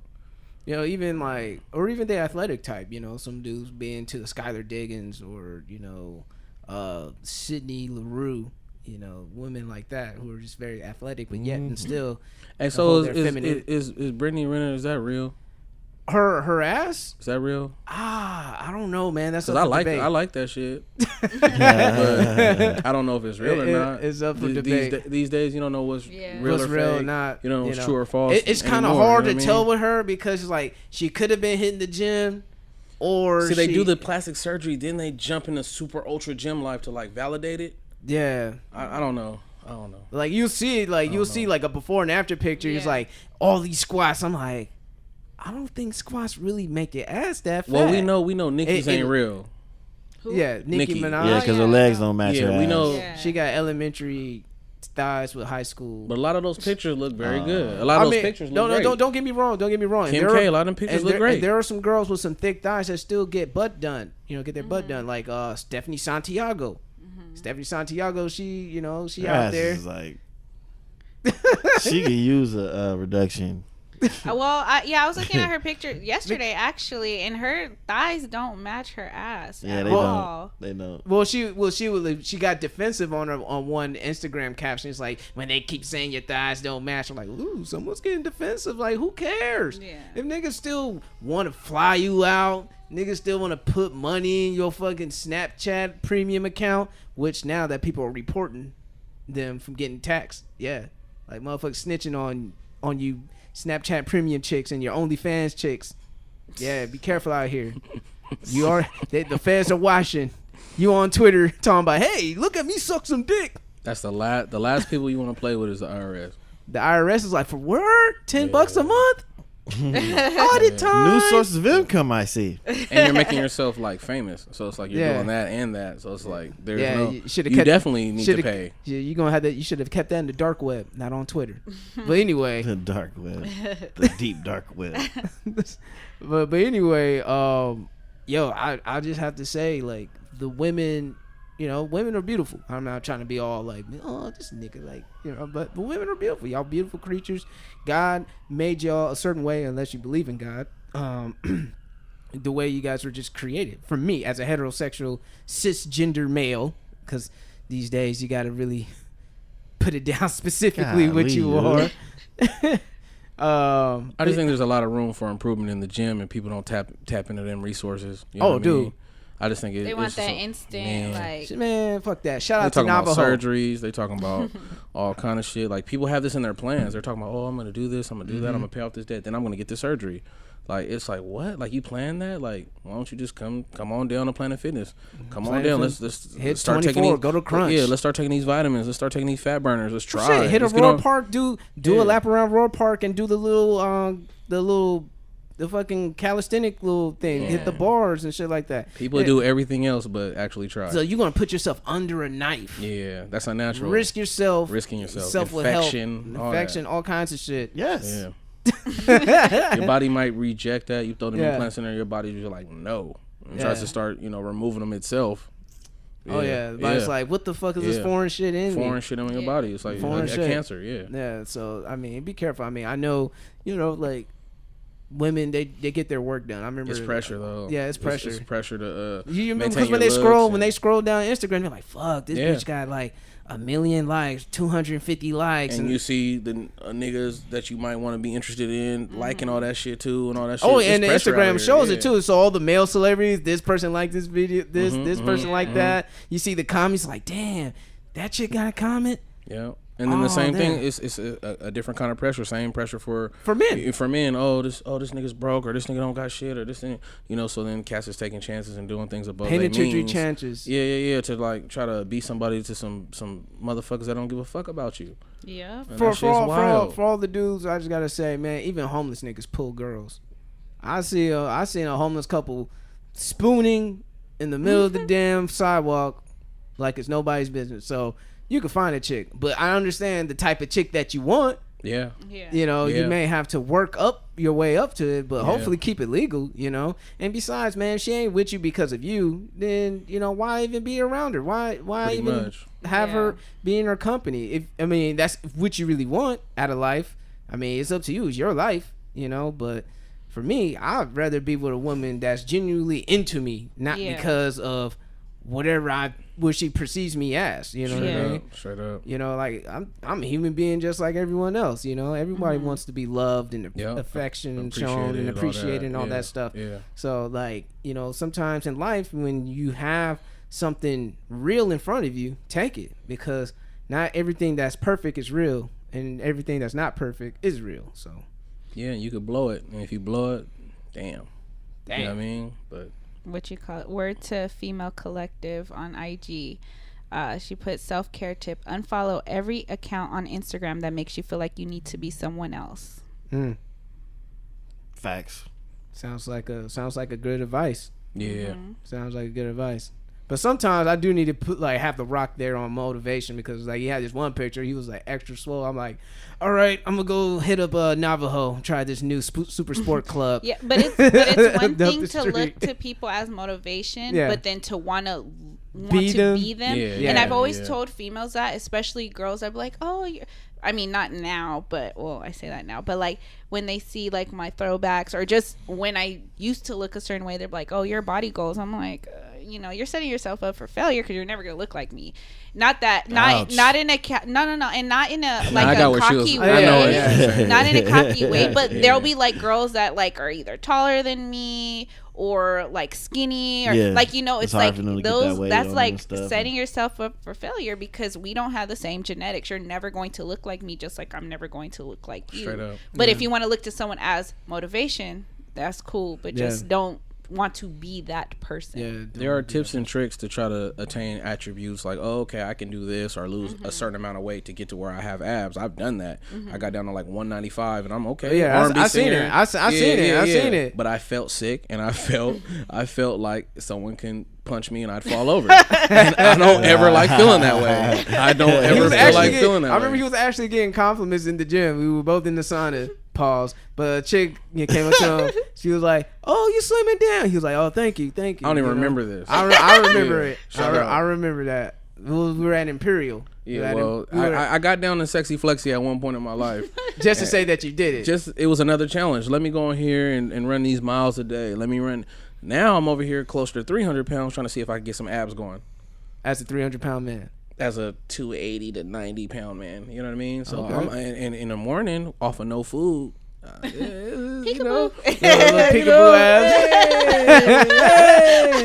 You know what I mean? You know, but yeah, that's another challenge. But you know, you can't be like nobody else. You know what I mean? Exactly. Like you could just be your own personal best and work on it. And a lot of people don't even want to try to work on it. People don't want to be the best reflection of themselves. They feel like it's easier to be someone else, but not knowing the work they had to put in to be that person who they see on TV or on social media. The wildest shit I've seen is a woman was, you know, doing cardio, running every day, and stopped on the fact of like, I'm losing my ass, I'm losing my my hips, I'm losing this, that, and the other. And it's just like you were never like this thick person. You got like, you're just a skinny person that's fat. You weren't ever this. And you being healthy and fit, like you better off just going to be that skinny toned person you were. Yeah. But you know. Yeah, that's another thing. Women like, oh, I'm losing this, I'm losing that. I'm like, you look, better off. Niggas gonna fuck regardless. Damn, that's a niggas gonna, like, I'm just saying, man. I just gotta give it the real. Niggas wanna fuck regardless. Stop complaining, just lay down and get this. Oh my god. Facts. There's somebody for everybody. But not even that. But it's like you can't complain if all you're doing is cardio. You have to also incorporate like the weights and stuff. Yeah, strength training as well. They have to do their research. Yeah, and know your body type. You just gotta know your body type. Figure out their body type. And if your mama was skinny as fuck, and you just take after her traits when you work out, you about to be skinny as fuck. It is what it is. Yeah. And you can add to it. Yeah, you could definitely, you know, squat and do all kind of shit and try to add to what, you know, you have. But, you know, you can't expect Buffy the Body results. Like, you just can't. Buffy the Body. Yeah.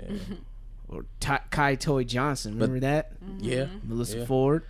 See, but the thing about Melissa Ford wasn't like, you know what I mean? Like, remember the Vita Guerras and all that type of shit? Like, there were these dime pieces that weren't like over the top, and everything just started to get over the top, even more and more. Because back then it was just the implants. You know, they didn't have anything for ass shots just yet. It was like you had a flat ass, but you got big ass tits.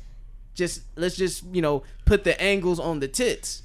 But now it's like now you gotta have both, and now like you can tell when it's fake. It's like this shit looks ridiculous. It's like an overdrawn caricature of a person. You know, it's well, people were satisfied with the airbrushing. Like, okay, we're gonna touch you up in the post, you know what I mean, production, and we were satisfied with that. But now with the social media and the showing the snap and the live and the video, like, yeah, there ain't no post production for that. You have to like literally have it. Yeah. So I don't know. Yeah, that's real though. It's all a fantasy and shit. But yeah, Brittany Renner, is it real? I don't know. Maybe, you know, our guy, Big Single over here, could find out for himself. I'm gonna say it's not, but I will say I'm nobody. I wouldn't make the book. She was on Van Lathan's. She did talk about the regular. She was on Van Lathan's podcast saying that she let some regular guys, non-industry guys, smash before. So, shout out. Yeah. Yep. Shout out to her. Yeah. So, but I will say, I know you guys notice the girls that usually play sports. Yeah. Like volleyball, I was about to say volleyball soccer, players and soccer players. Because she plays field soccer, hockey. so She that's plays why I was soccer. kind of like. So I will say like most of those girls develop that lower part of their bodies. Yeah. Or some female ballers out there. Just one, cute point guard out of West Virginia. Yeah, that too. Track people that are in track. Yeah. Oh definitely. Yeah, especially in track. Yeah, a lot of times they be in track, they be having shoulders too.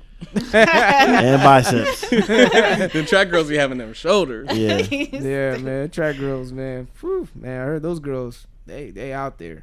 Track girls. You heard. I heard. All right. Never experienced. Heard. You're a runner. You heard.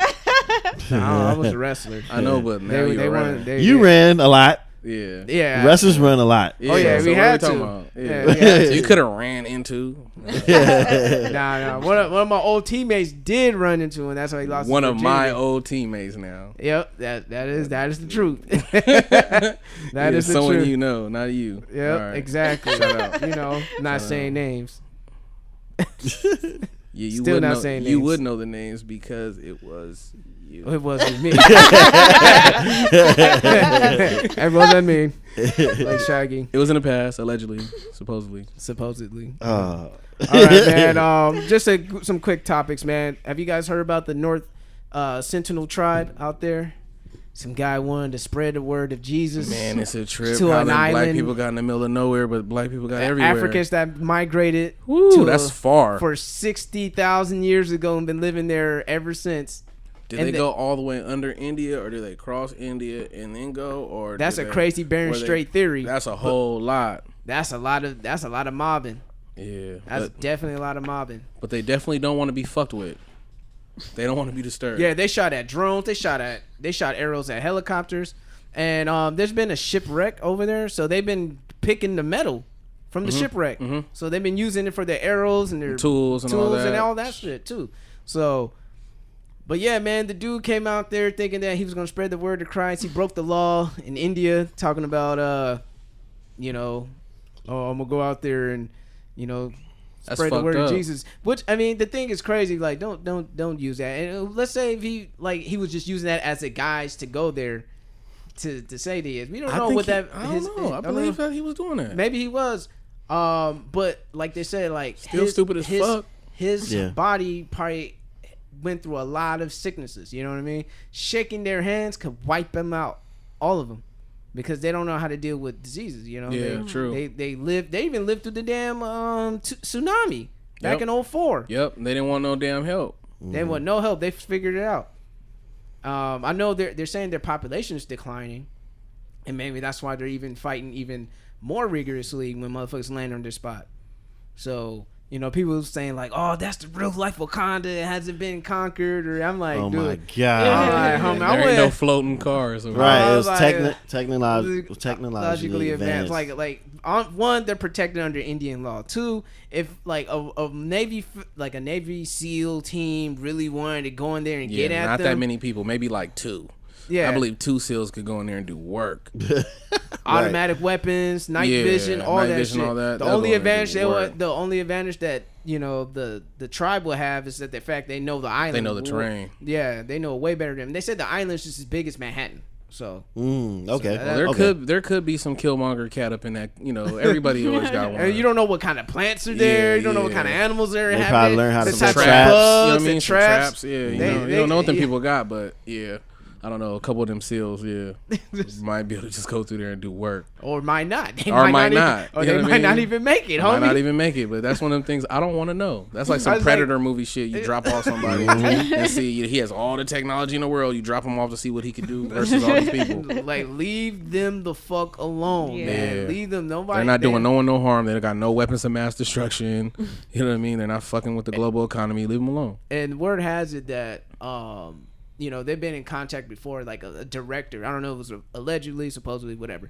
He got shot. He got hit with a spear in his thigh back in the 70s. And that was a warning shot. Shout out. Like, get the fuck out of here. You ain't supposed to be here. You're not supposed to be like 5 kilometers within that island. And then the fact that it's been recorded without history that the North Sentinelese tribe are known as one of the best archers in the world. So, imagine a whole bunch of black Hawkeyes and green arrows shooting at you. Real talk. Don't want none of that. What's it called? In the wild part is, okay, the boat that took them there. The fisherman. He got bribed. And they got arrested. Yeah. I don't know. It's illegal. You wasn't supposed to even take them. So now that this kid died, now that shit's on you. That shit's nuts. For me, I would have been like, nigga, I don't know what you talking about. Right? Man. I don't know what the fuck you talking about. He wrote it all down in his diary. You know what I mean? So yeah, he wrote it down in his diary. And then they gave them. The arrow went through the Bible. I mean, yeah, it's waterproof Bible. Yeah. Yeah. Waterproof Bible. No, the arrow went through the Bible like. Yeah, he got it like in a little waterproof little pouch or whatever, so he could make sure he could bring journal. the word. I would have thrown that journal. I think he gave it to. I skimmed it because I was just like, "You're stupid," you know what I mean? I know the end of the story. You're dumb, but he gave the diary to the fisherman, I think, so they had his record of it. But yeah, now that diary got them motherfuckers all caught up, so that's just wild. Damn. See, that's how in throughout history, that's how Europeans have been able to colonize a lot of countries of indigenous people. They go in there first, they break you down with religion, saying Jesus love you and all this, and they say, okay, boys, everything's cool. Bring the armies, bring the guns, nigga, we run this shit now. They also break you down with diseases. That too. Europeans, religion, disease. And then add value to things that didn't have a value before, like a monetary value. Like, oh, now we're gonna parcel up this land that no one ever owned. We just used and we give back. Now we're gonna parcel it up. This is your square. That's your square. That's your square. Now I'm gonna buy these 3 squares because I have more stuff than you.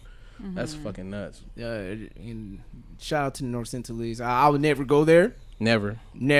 But shout out to y'all. Y'all ain't having it. The next season of Survivor. Y'all are the real motherfuckers about on site. Yeah, for real. When it's on site, it's on site, and they know, like, they have a feeling within the water, because they said like that water is hard to even get there. The high tides, the coral reef, maybe like the sharks or whatever. Like, you gotta go through all that. Then fuck that, dog. The fuck I look like? Look, I'm trying to look for King Kong and Skull Island. They're I'm cool, literally homie. in the middle of the fucking ocean. Like, it's a long way out. Bruh. Any direction you pick. Yeah, it's I gotta give that guy credit, even though he died. He tried to follow the word, the Lord's plan of spreading the word across every corner of the earth. He was like, it says it in the Bible, so I guess he tried to apply it for real. He's like, go, my child. Hey, he made it through all that shit though to get to the island. He was like, God's plan. He was like, this was my plan for you to meet me.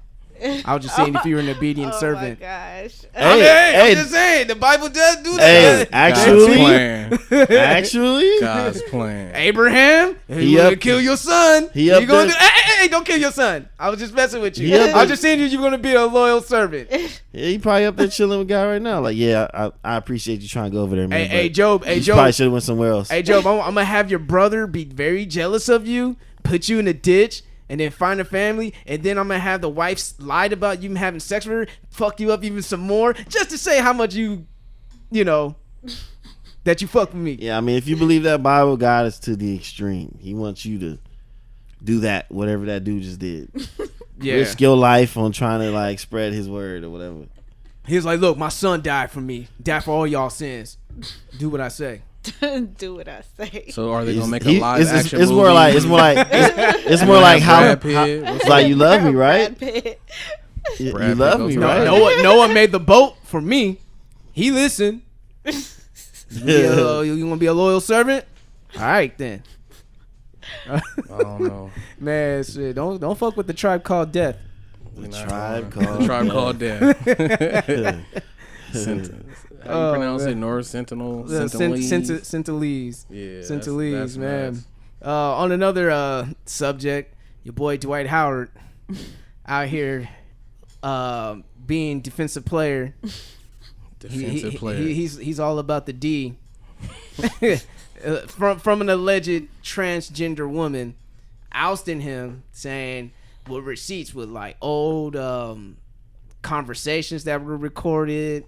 Little receipts basically saying like this dude's a 6'11" bottom.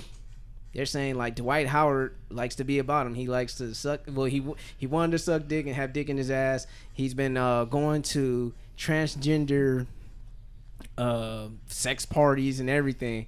I was like, man, I'm just gonna say, you know, as Zach said, like, would that make Dwight Howard the best NBA gay player of all time since this is out?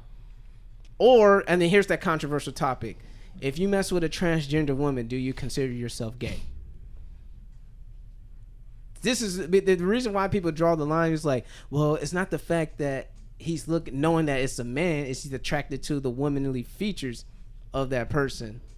And I'm just like, until dude, you get down to the penis. Yeah, for me, like I said, like I guess, you know, that's their explanation. I try to keep an open mind about it. For me, how my mind works, and they could probably say it's ignorant or whatever. Ignorant. I'm just saying you can't deny biology, homie. All right, this makes me think about the situation. What was it? Genuine was in. Genuine, yeah, like Bobby V. No.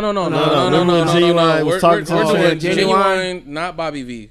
Excluded. I don't know what that dude was on, but Genuine was on a show, and the trans woman or whatever was trying to kiss on him, and he's like turning it down, like, nah, I'm good, and then they started trying to call him homophobic, but regardless if it was a trans woman or a woman or whatever the fuck, it's still like, hey, I don't want to kiss no random person, you know what, Genuine got a wife or whatever, you know what I mean, like, so it just brings up that whole subject of like the whole Me Too shit and all other shit, like. Men can say no. Men can say no to whatever they want. It doesn't make make somebody homophobic. It's like, oh, you're not accepting of me being trans and all that stuff. And it's another form of bullying. I'm sitting here on this. I'm sitting on this couch. I didn't come here for that. Yeah, I'm sitting here to do this interview. Like, I didn't know you was even gonna be here. Yeah, shit, be really real. If you was a full blown woman, you ugly. I'm good. It's all the status or whatever. You know what I mean? Like, you're not my type, right? Yeah, and you know, I feel like they're having an agenda to like force that upon people. Like, dude, people are gonna like what they like. If there's a market for everyone, there are dudes who really, really love transgender women. Let them have their field market, but for you to try to make it mainstream to people who are not really fucking with it, it's wrong. I feel it is wrong, and you're pushing something that people don't want to do. Yeah, that's like me. That's like me telling to a gay man, like, yo, you fuck, what's wrong with you, nigga? You should be having that sex with that woman. Close-minded ass nigga. Yeah, like, nigga, what? Nigga, you ever had pussy before? What's wrong with you? Try some pussy, nigga. Yeah, you know, like, I ain't gonna do that to a gay man. He gay. You know, I mean, people now the debate, like, he was born that way or he turned gay. I don't know. Hey, that's a whole nother debate. That's a whole nother debate. That's a whole nother debate. See, this shit get way too complicated. Yeah, the rabbit holes get deep when it comes to the rainbows. You know what I mean? Yeah. See, but yeah. But it does, man. I'm just saying. Like, but there's a whole bunch of new, like, there's LBGT and like ABZ. You know what I mean? There's a whole bunch of other shit now. I can't even keep up. Homie, there's only 26 letters in the alphabet. I don't know. They're gonna create. Now they're gonna start using Greek letters now. You know, they're gonna start alphanumeric Greek letters and all that other shit to identify themselves. So then I think it goes back to to me, there's no gray area. It's just gay or straight. You know what I mean? Or for women bi. Other than that, I don't want to hear about it too much. Yeah, then they go with pan, they go with this, or they. I don't understand it, so I don't subscribe to it. I'm asexual. Yeah, I don't. Yeah, it's too much. Too many things. So. Yeah. It's worry about myself. Whatever you do in the bedroom behind closed doors. Your free time. Look, Marco. Single dude's gonna be saying, "I'm palm sexual." I'm palm sexual. You know. What's that mean? I'm porn sexual. It's me and Palm Melina. I'm palm sexual. You're like sexual preference Pornhub. Category Ebony. I'm just in a drought until I'm not, and then I enjoy I'm not, and then I go back to the drought, and then I'm not, and I'm happy. So fuck it. Yeah, but I know like people like going in on Dwight Howard. A lot of heterosexual cis, as they call him on Twitter, the cis het. See, I don't even understand that part. See, there's a whole nother Twitter we're starting to access.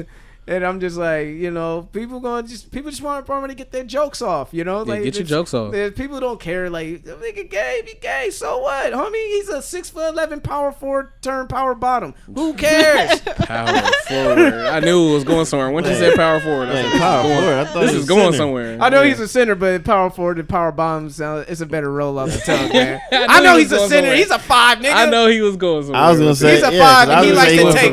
I was gonna say he went from a center to a bottom. He wants to run the point, distribute the ball. Oh my gosh! Get rebounds. The bottom of the center. So, like, would you play Dwight 1-on-1 if he want to start posting up on you? He went. Yo, there was a clip of him trying to grab some dude's dick on the bench. On the bench. Yeah. Wow. Yeah. What he tell him? I want your center in my bottom. I don't know. Nuts, man. And then when he was getting interviewed, he kept emphasizing the D. Yeah, we got good D. And then also, and there was gross. Another thing. He like laughing. Here's another one. Here's another one that said that he had like a buttock injury. What? Yeah, it was supposed to be a back injury, but he got his back blown out. blow backitis. Hey, well, you know this. After the Cosby shit came out, all these creepy ass clips started popping up. So now that this shit's out, all this creepy ass shit this motherfucker was saying. Yeah, man. But I've always seen like suspect shit. Like, I didn't pay attention with that close. sports, but it's like. Now it's like when they you just think it's locker room etiquette and shit, you know, like Shawn Wayne's character off of fucking Scary Movie. Mm-hmm. He was in the locker room, tuck or untuck. Well, everybody get in the shower. It's like me first, last one's the right neck. The Wayne's boys sure love them kind of jokes. Yeah, they do play around with that suspect ass shit too well. Them Wayne's boys love them jokes. Shit, they love them jokes. Was Keaton a part of that? Keaton fucking around. I don't think Keaton. Damon, he hated it. You know, he did that, and you know, Sean. Yeah, Keenan didn't do that. Yeah, Keenan was like, nah. Keenan Wayne's nah. Keenan was like, nah. No toxic masculinity. He's the only one who's like, fuck that. I'm gonna get you, sucker. I'm gonna get you. Yep. The only thing that's gonna hurt is this big ass toe. Right. It's throbbing. Man. Oh shit! But the thing was, like, his pastor was sending like death threats to the transgender woman. For real? Yeah, like because forcing her to sign the non-disclosure agreement, the NDA. You know, you shouldn't threaten people. First off, yeah, you should now. You regardless of scenario. Yeah, like if they're like, homie, just live your truth, homie. That's all you gotta do. The truth to set you free. And if you feel like the NBA ain't gonna fuck with you because you like to mess around with transgenders, then so be it. Well, what happened to old boy who kind of came out? Didn't he have like a twin brother or something? Like there was somebody in the NBA first. Well, Orlando Collins, what was his name? Something like he that.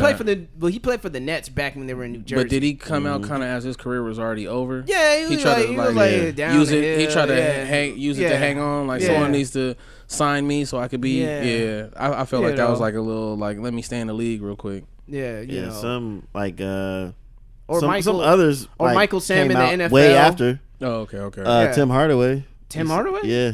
Oh shit. What? Yeah, he said yeah. Tim Hardaway. I didn't hear about that one. I didn't hear about that. He didn't just have and that's the killer crossover. And that's the crazy thing about it, because you can't really tell, because you know, like Dwight Howard had like fucking how many kids? Yeah. So now he's probably like, man, fuck this, man. These kids are depleting my bank account. I'm gonna start fucking with these transgenders. Ain't he from Atlanta? Yeah, I think he's from Georgia. He went to Georgia Tech. Okay, they have Atlanta has a reputation. Yeah. There's something in the water in Georgia. No disrespect to y'all that's out there offended. Yeah. For our listeners out in Atlanta, you know, shout out to y'all. Hey, some of the slang, you know, everything's a stick, and my gun a dick, and it got balls, and it's a lot of. Oh yeah. Some of that slang out there kind of throws me off. Like I could never use that. You know what I mean? Yeah. But it's tough motherfuckers using it. I guess I don't know. Yeah. But yeah. Hey, it's gay thugs. Them gay thugs out in Atlanta will fuck you up. And New Orleans too. Yeah. You heard? But you know, like you got a gun with a they call it like the nuts when you got like a motherfucking drum, like two little small drums on so they call it like, oh, my gun a dick got nuts, you know what I mean? And it's ready to fuck. Yeah.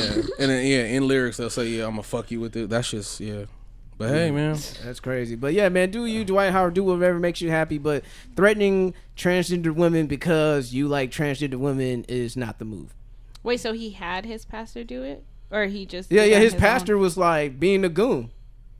That's just a lot. That's just a lot. She's asking if Dwight put him up to it. Yeah. To be a goon for him. Well, the threats kind of validate shit, so that's why you shouldn't threaten people, because regardless of what you threaten them about, it kind of validates. Just like, shut up, take this hush money. Yeah, he can't be known about this. Like, why are you trying to make this motherfucker hush if it's not true? So yeah. You know what I mean? Where there's smoke, there's fire. Well, yeah. Allegedly, this is the same transgender person that said Playboy Cardi was with the fuck shit too. But hey, that's neither here or there. On some hip hop shit, Tory Lanez versus Joyner Lucas. Tory Lanez going around on Insta Live saying that he was better than a lot of rappers out there. Someone on the Insta Live mentioned Joyner Lucas, like, you should go against Joyner Lucas. Like, Joyner Lucas is cool, man, but I'll watch that kid up, you know, something like that. So Joyner Lucas was like, he obliged, and then, you know, there you have it, a four game series of lyrical exercise. Just to let you know, they're keeping it hip hop. This is not a legitimate beef. This is just something for the sport of hip hop, and I enjoyed it. And it was very entertaining. It was very entertaining for the moment. But who do you think won? Tory's going around pouring Hennessy on the floor, saying "R.I.P." to. You're supposed to. You're supposed to claim a victory. Yeah, you're supposed to, even when it's not. Yeah, there you go. I think that says it all. So so let's talk about Tory. Tory's Lucky You freestyle. I felt that he, it was cool.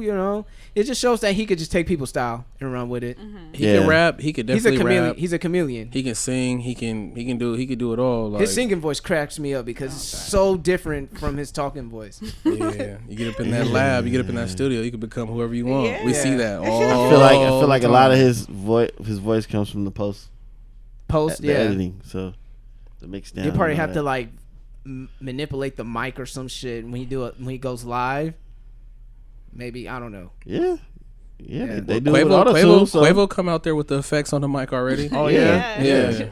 Travis Scott. Yeah. Oh yeah, Travis. Yeah, he do come. Kanye. Yeah, that mic is effect. It got everything. Drake did it at the House of Blues. Oh, he did? Yep, like 2009 or something. Shit. And some motherfuckers on the come up be lip syncing still. So. Hey man, keep the lights low. Keep the lights low. They be trying to have the lights low. Yeah. I'll be like, can't do that in trap karaoke. I get close. You get ousted. I get close. I was like, this motherfucker is off a bit. Yeah. I'm next to the speaker and I'm looking at you. Right. This motherfucker lip syncing. Yeah. Boo this man. Right. Get him out of here.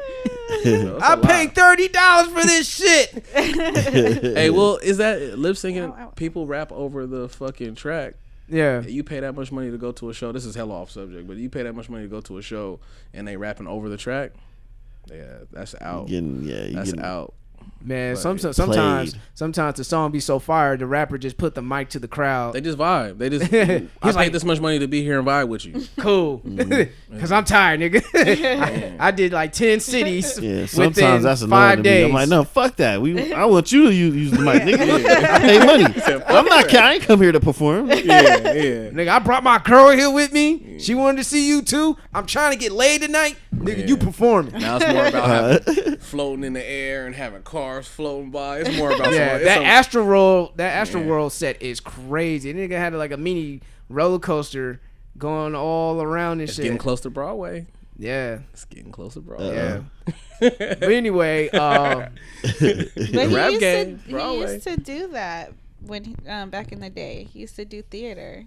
You're talking about Travis Scott? Well, there we go. Yeah, he used to do theater. There we go. Skill, young man. Yeah, you gotta use it. Use it. Incorporate yourself in all aspects, I guess. The album was great. Old boy doesn't have to worry about money. He got $1 billion babe. He ain't got to worry about money. His own career's going great. That was the best. That was his greatest investment. Him shooting the club up in Kylie Jenner. Like, nigga, that's like hitting the lotto. like what? He hit the lotto. To each his own though. I mean, he sealed the deal. Tiger couldn't straight do up. Tiger didn't seal the deal. Man. Travis like, what? I'm taking this all the way home. I'll show you how H-Town niggas do it. We ain't wasting no time. That's what's up.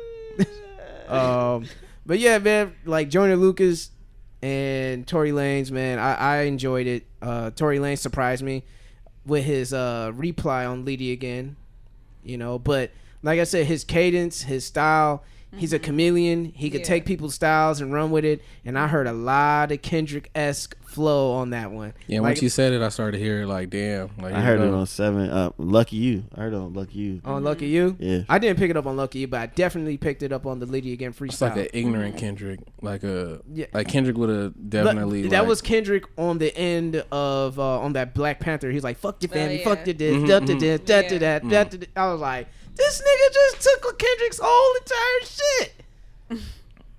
And then, but that Z's freestyle, that Joyner smacked that nigga. I'm sorry. And he slowed the flow down. So and he slowed it down so you can hear every word, every punchline. Like, Joyner's like, oh, you think I'm just a fast spitting rapper? I got you. I'll slow it down, dumb it down, bring it to your level. Can you do this? Like can you have the same amount of substance I have at a slower rate? Yeah. He just took his time disassembling the man. Yeah. I'm just gonna take you apart. And then the short, always got to do the short jokes. The short jokes. The hair. See, I'm caught in between because you got Tory giving out light skin jokes, and then you got Joyner giving out short jokes. So I'm just like.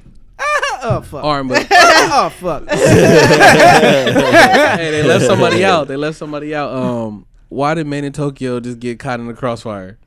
Oh shit! Fuck it. On the tweet where the song was actually dropped, it was like, "With your Made in Tokyo looking ass." like what the fuck? well, I mean, Trippie Redd got. They mentioned his ex-girlfriend. Yeah, like people getting caught in the crossfire. Yeah, 6ix9ine. Yeah, we had Eminem too. Oh yeah, Eminem, Drake. But they was using Drake as like a prop as like, nigga, you're not that guy in Toronto. Stop it. He is trying to be Drake. So I mean, Daystar. but in the cover for what's that? Daystar's response, Joyner Lucas, I guess his real government name is Gary, so that's why he had Gary on the cover of his Lydia Again freestyle speech. So I was like, they're trying to like take little extra jabs and shit for the hip hop nerds to do a little research. Like, that's why I use Gary as it, because his real name is Gary, and motherfucker call him Daystar. That like they're giving each other's government names and taking personal digs about like your dad has a whack rap career, and now you inherited the shit, and, you know. I was like, man, both of y'all shut the fuck up. When shit get filthy, people say and do anything they can. They'll dig some dirt. Tory Lanez to make the film school reject. I thought he was gonna mention that. Yeah, because Joyner Lucas was a part of film school rejects. Oh yeah, yeah. I mean, people got a team. They got to do research and shit. Like, oh yeah, we could take up on this nigga right here. We got this shit. I'm not invested. Cook this nigga right here. I'm not invested in this shit. This people like it's cool or whatever, but it was a cool lyrical exercise. But now, the Drake and Pusha shit. But now, still like, that's still number one. But now you got Tory Lanez thinking that he could go against Pusha T. Mind you, Pusha T was in Toronto doing the show. Niggas try to throw some whatever at him. Yeah, some liquid. I don't know if it was paint, water, whatever, beer. He said it was beer, but I was like, that's hella. You hear about him claiming that Drake could allegedly be the one. They said Drake allegedly bought like 200 tickets for goons to come out there or some crazy shit.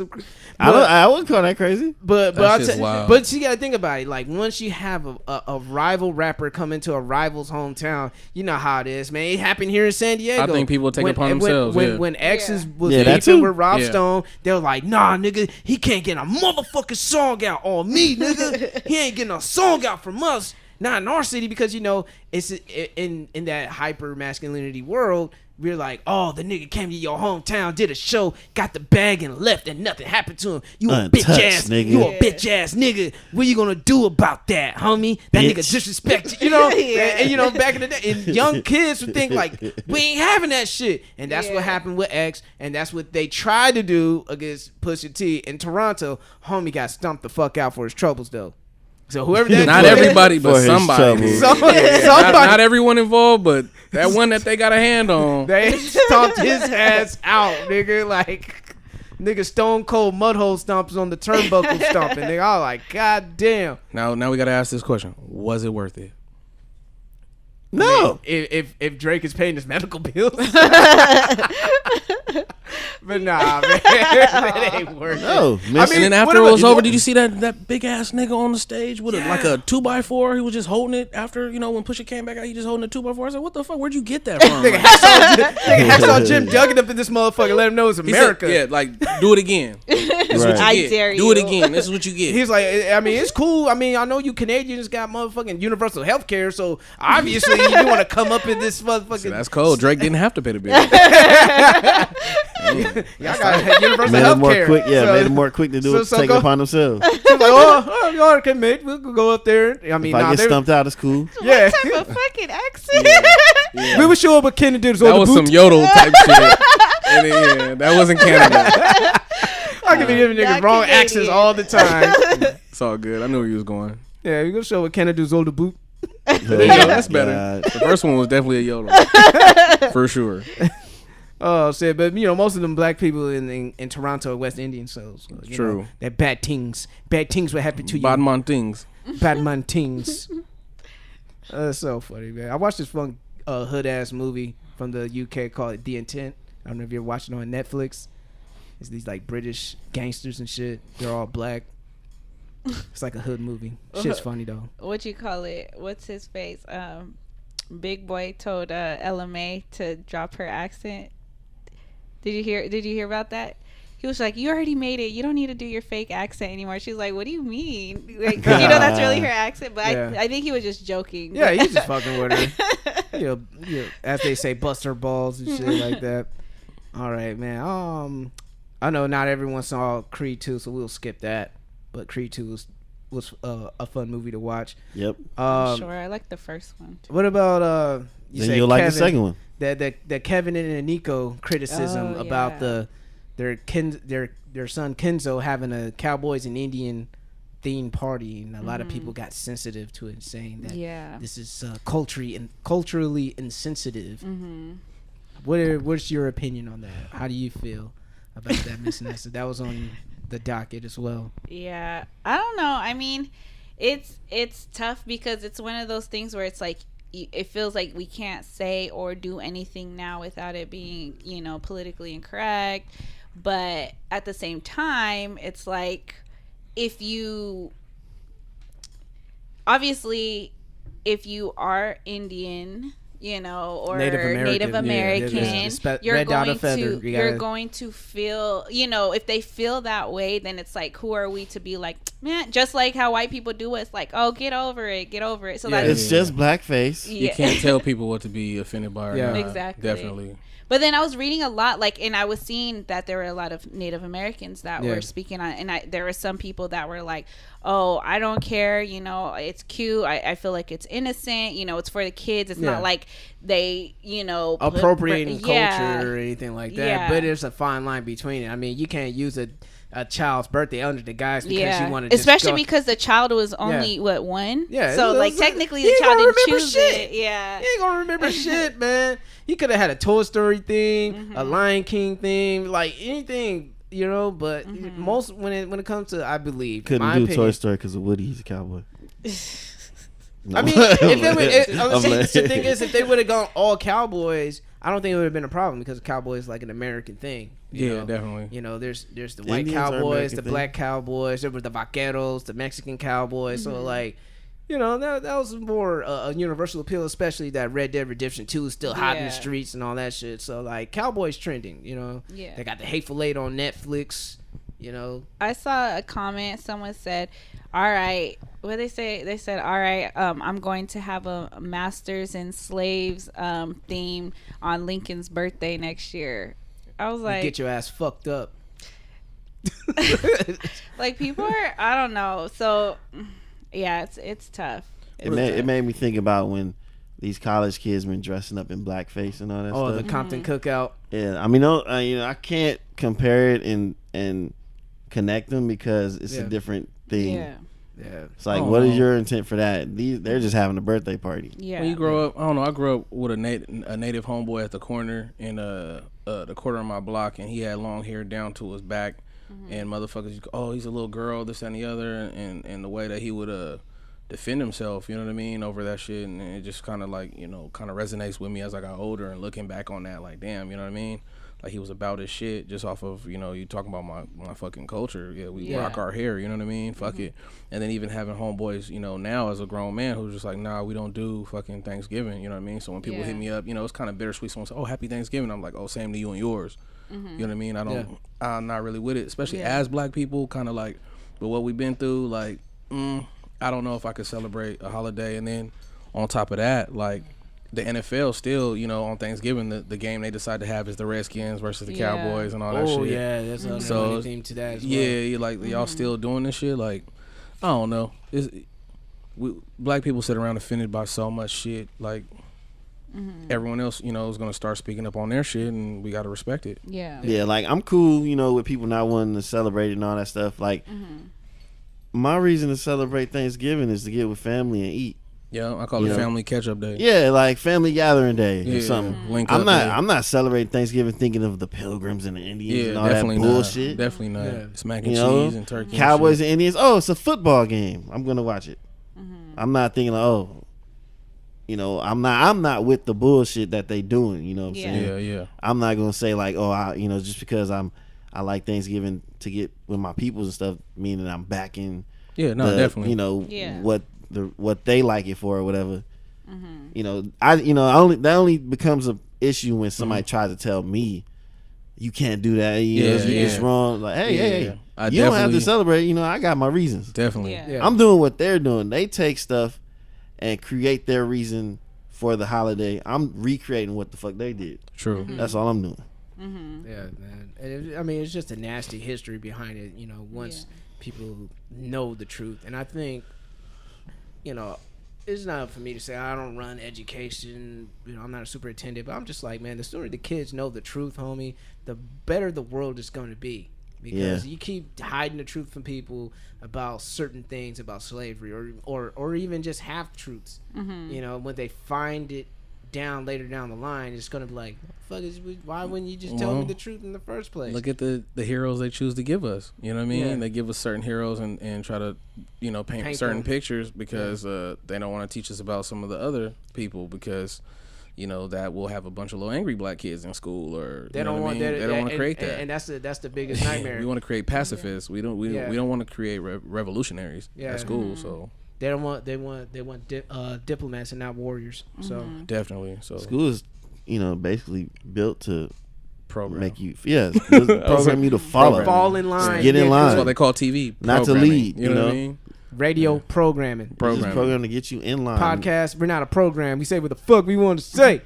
No, until that check come in. Until the bag until the bag comes in, then I'll probably be a little bit more sensitive. I ain't gonna lie, niggas. It's hard out here. With Columbus Day, they changed it to Indigenous People Day. Yeah, and they removed the statue too out there in LA. So they ain't. That's tight. LA ain't playing. They're like, man, fuck that. Like, Happy Colonizer Day. And I know people has been called as revisionist history. You revisionist historians. I'm like, well, shit. Why not revise it and really like look at it for what it is? But that's a whole nother thing. Yeah, because I hope that's not the same people that's fucking creating all these new sexualities and super sensitive to other shit. Oh, man, they still recreating our day-to-day shit. That shit is still going, man. Well, it's tough, man. You got people comparing the civil rights movement to like their current struggles, and it's like there ain't no dogs and no hoses, and motherfuckers ain't getting hung from trees and all type of shit. So like y'all get to have a parade and nothing happens. Yeah. So you know what I mean? Like address that. Yeah, that parade is glorified. And you got police out there, everybody protecting y'all. It was the police fucking people up during the marches. So just they take down like preachers and stuff for refusing to marry or something like that. Like, okay, I remember reading an article about a preacher just simply saying, in my beliefs I can't marry you.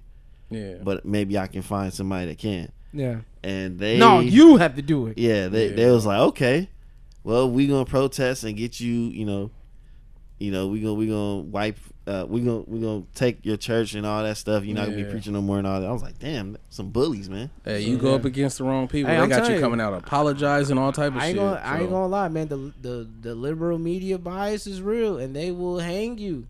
They will hang you if you're not falling in line of being quote unquote accepting and tolerant and all that stuff. They're gonna consider you unaccepting and intolerant. And it's like, no, I have no problems with them and their beliefs. I just want to stand on my values. But now that I'm standing on my values, you're not being tolerant of me standing on my values. And that's where you have this friction, especially amongst us Americans. And not just Americans, black Americans. Well, let me talk about something as a parent. As a parent, when you got like sex education is coming up and it's just like, what the fuck are you trying to teach my kid? Like, hey, rather than, like, hey, you have a whole new thing, a whole bunch of new things you want to teach the kids now, just send me a letter home and let me just keep my kid out of school, because I don't want, I want my kid to just kind of figure it out or talk to let us talk, not you expose them. Oh yeah, there are these kind of relationships and those kind of relationships and this and that. Like you know, say your kid ain't even worried about sex and all this other shit, and you're just like forcing the issue. Oh, you can fuck men and women,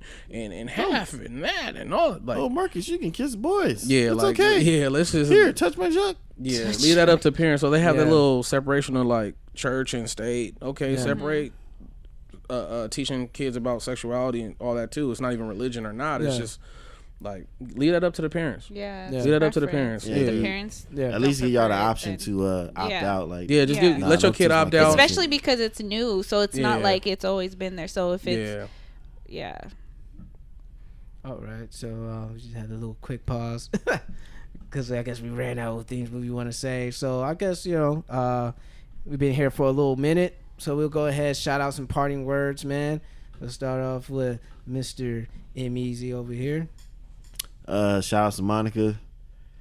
Shout out to the folks that put together the Made in Paradise Hills event. Yeah, it was a dope event, man. Yeah, I came there earlier. It felt like a festival. I was like, oh, this can be really something dope. Like this is the third one. Mm-hmm. And they have vegan options. Shout out to them. Yeah. Like, oh shit, nigga, I can eat I out seen here. That. Especially the Kenyan. I support the black one first. Going straight to the Kenyan one. Yeah. From the same continent. Even though I'm beige as fuck. Right. Yeah, I apologize for not knowing that the two people that put together, but it's a couple that's from Paradise Hills. They decided to put it together, and I'm looking forward to next year. So yeah, I'll get the names. I'll say it next episode. It was a big turnout. It was a big turnout, especially when I was leaving. People were looking for one person was like, "Hey, we'll follow you." I'm like, "Homie, I parked down this hill, around the corner." Like, it was serious out there. I saw a shuttle bus that picked up people from Morris, another SCPA to take them there. It's like it was real. So that's dope. It was a great vibes, a lot of support. It was dope. So. But yeah, I was just piggybacking off of your shout out. No, it's good. Too. Yeah. But yeah, I'm done. How about you? Well, shout out to Monica as well, because the fact that, she was DJing there, and I thought that was really dope, because she's from like Paradise Hills, right? Because I always hear like repping and stuff. So to actually DJ there, I thought that was really, really dope. And shout out to Uncle Snoop for getting Hollywood his I thought that was dope. On the damn store. That was tight. Yeah, the whole little thing, him walking out the van, like he made it a whole little thing. It was tight. He pulled a Kmart. He said, "Shout outs to me." I'm thankful for me. As he should. Then my shot. Okay. And happy birthday to my best friend Lorraine. Her birthday was on 21st. And we've been best friends since 5th grade. 5th fucking grade. And happy birthday to my brother. His birthday was on the 23rd. So yeah.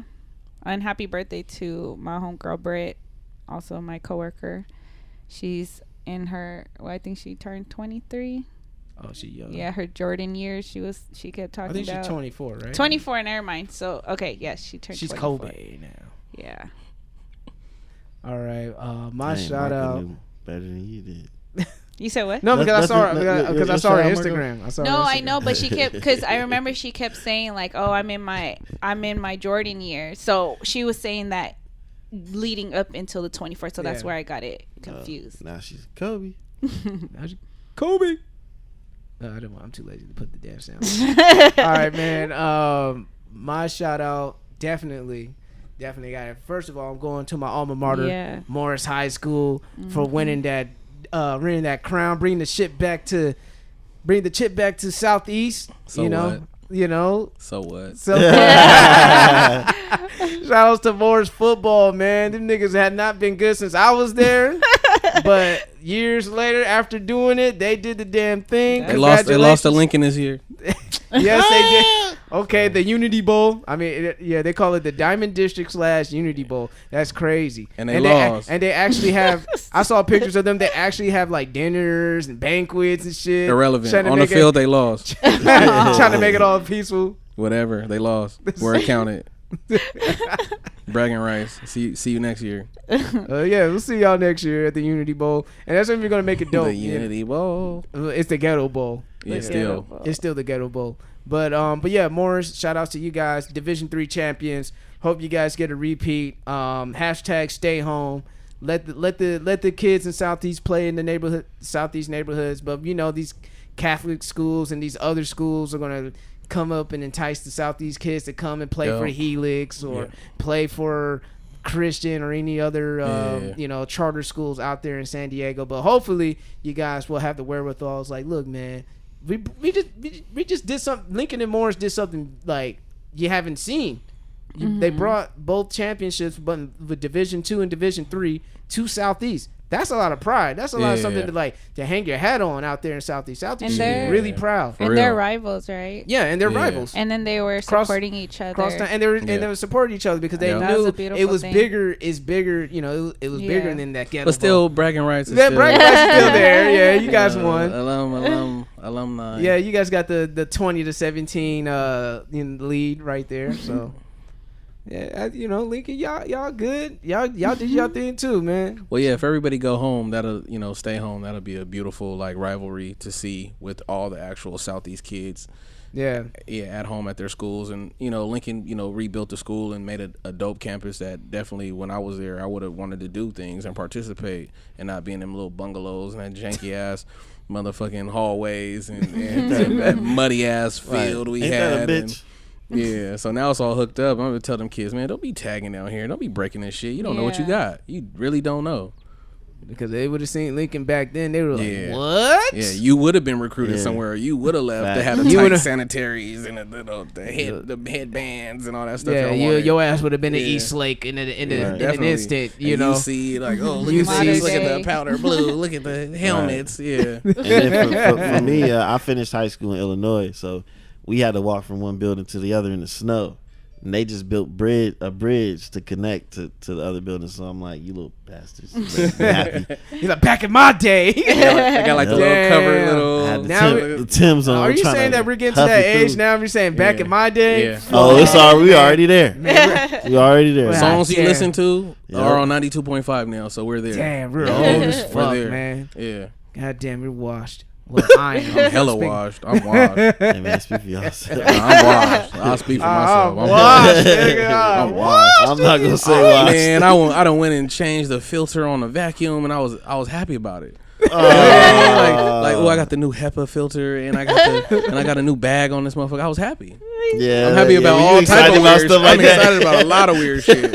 I got the new filter on my alkaline water thing. I got the new filter. I threw this one away, and I went outside and I did this. And you wash when you just looking forward to do chores when you get home. Oh, man. He's like, man, I can't wait to get home. I got to do my laundry, man. I just got this new I just want it's over. It's over for these niggas. When I get here, nigga, I got that new Febreze trash Everybody bag, taking nigga. their shoes off when they come in my house. Yeah, real shit. Oh, man. So, but yeah, man, you want to take it home, guest of honor, friend of the show? Guest of heart. Yeah, shit. Shout out.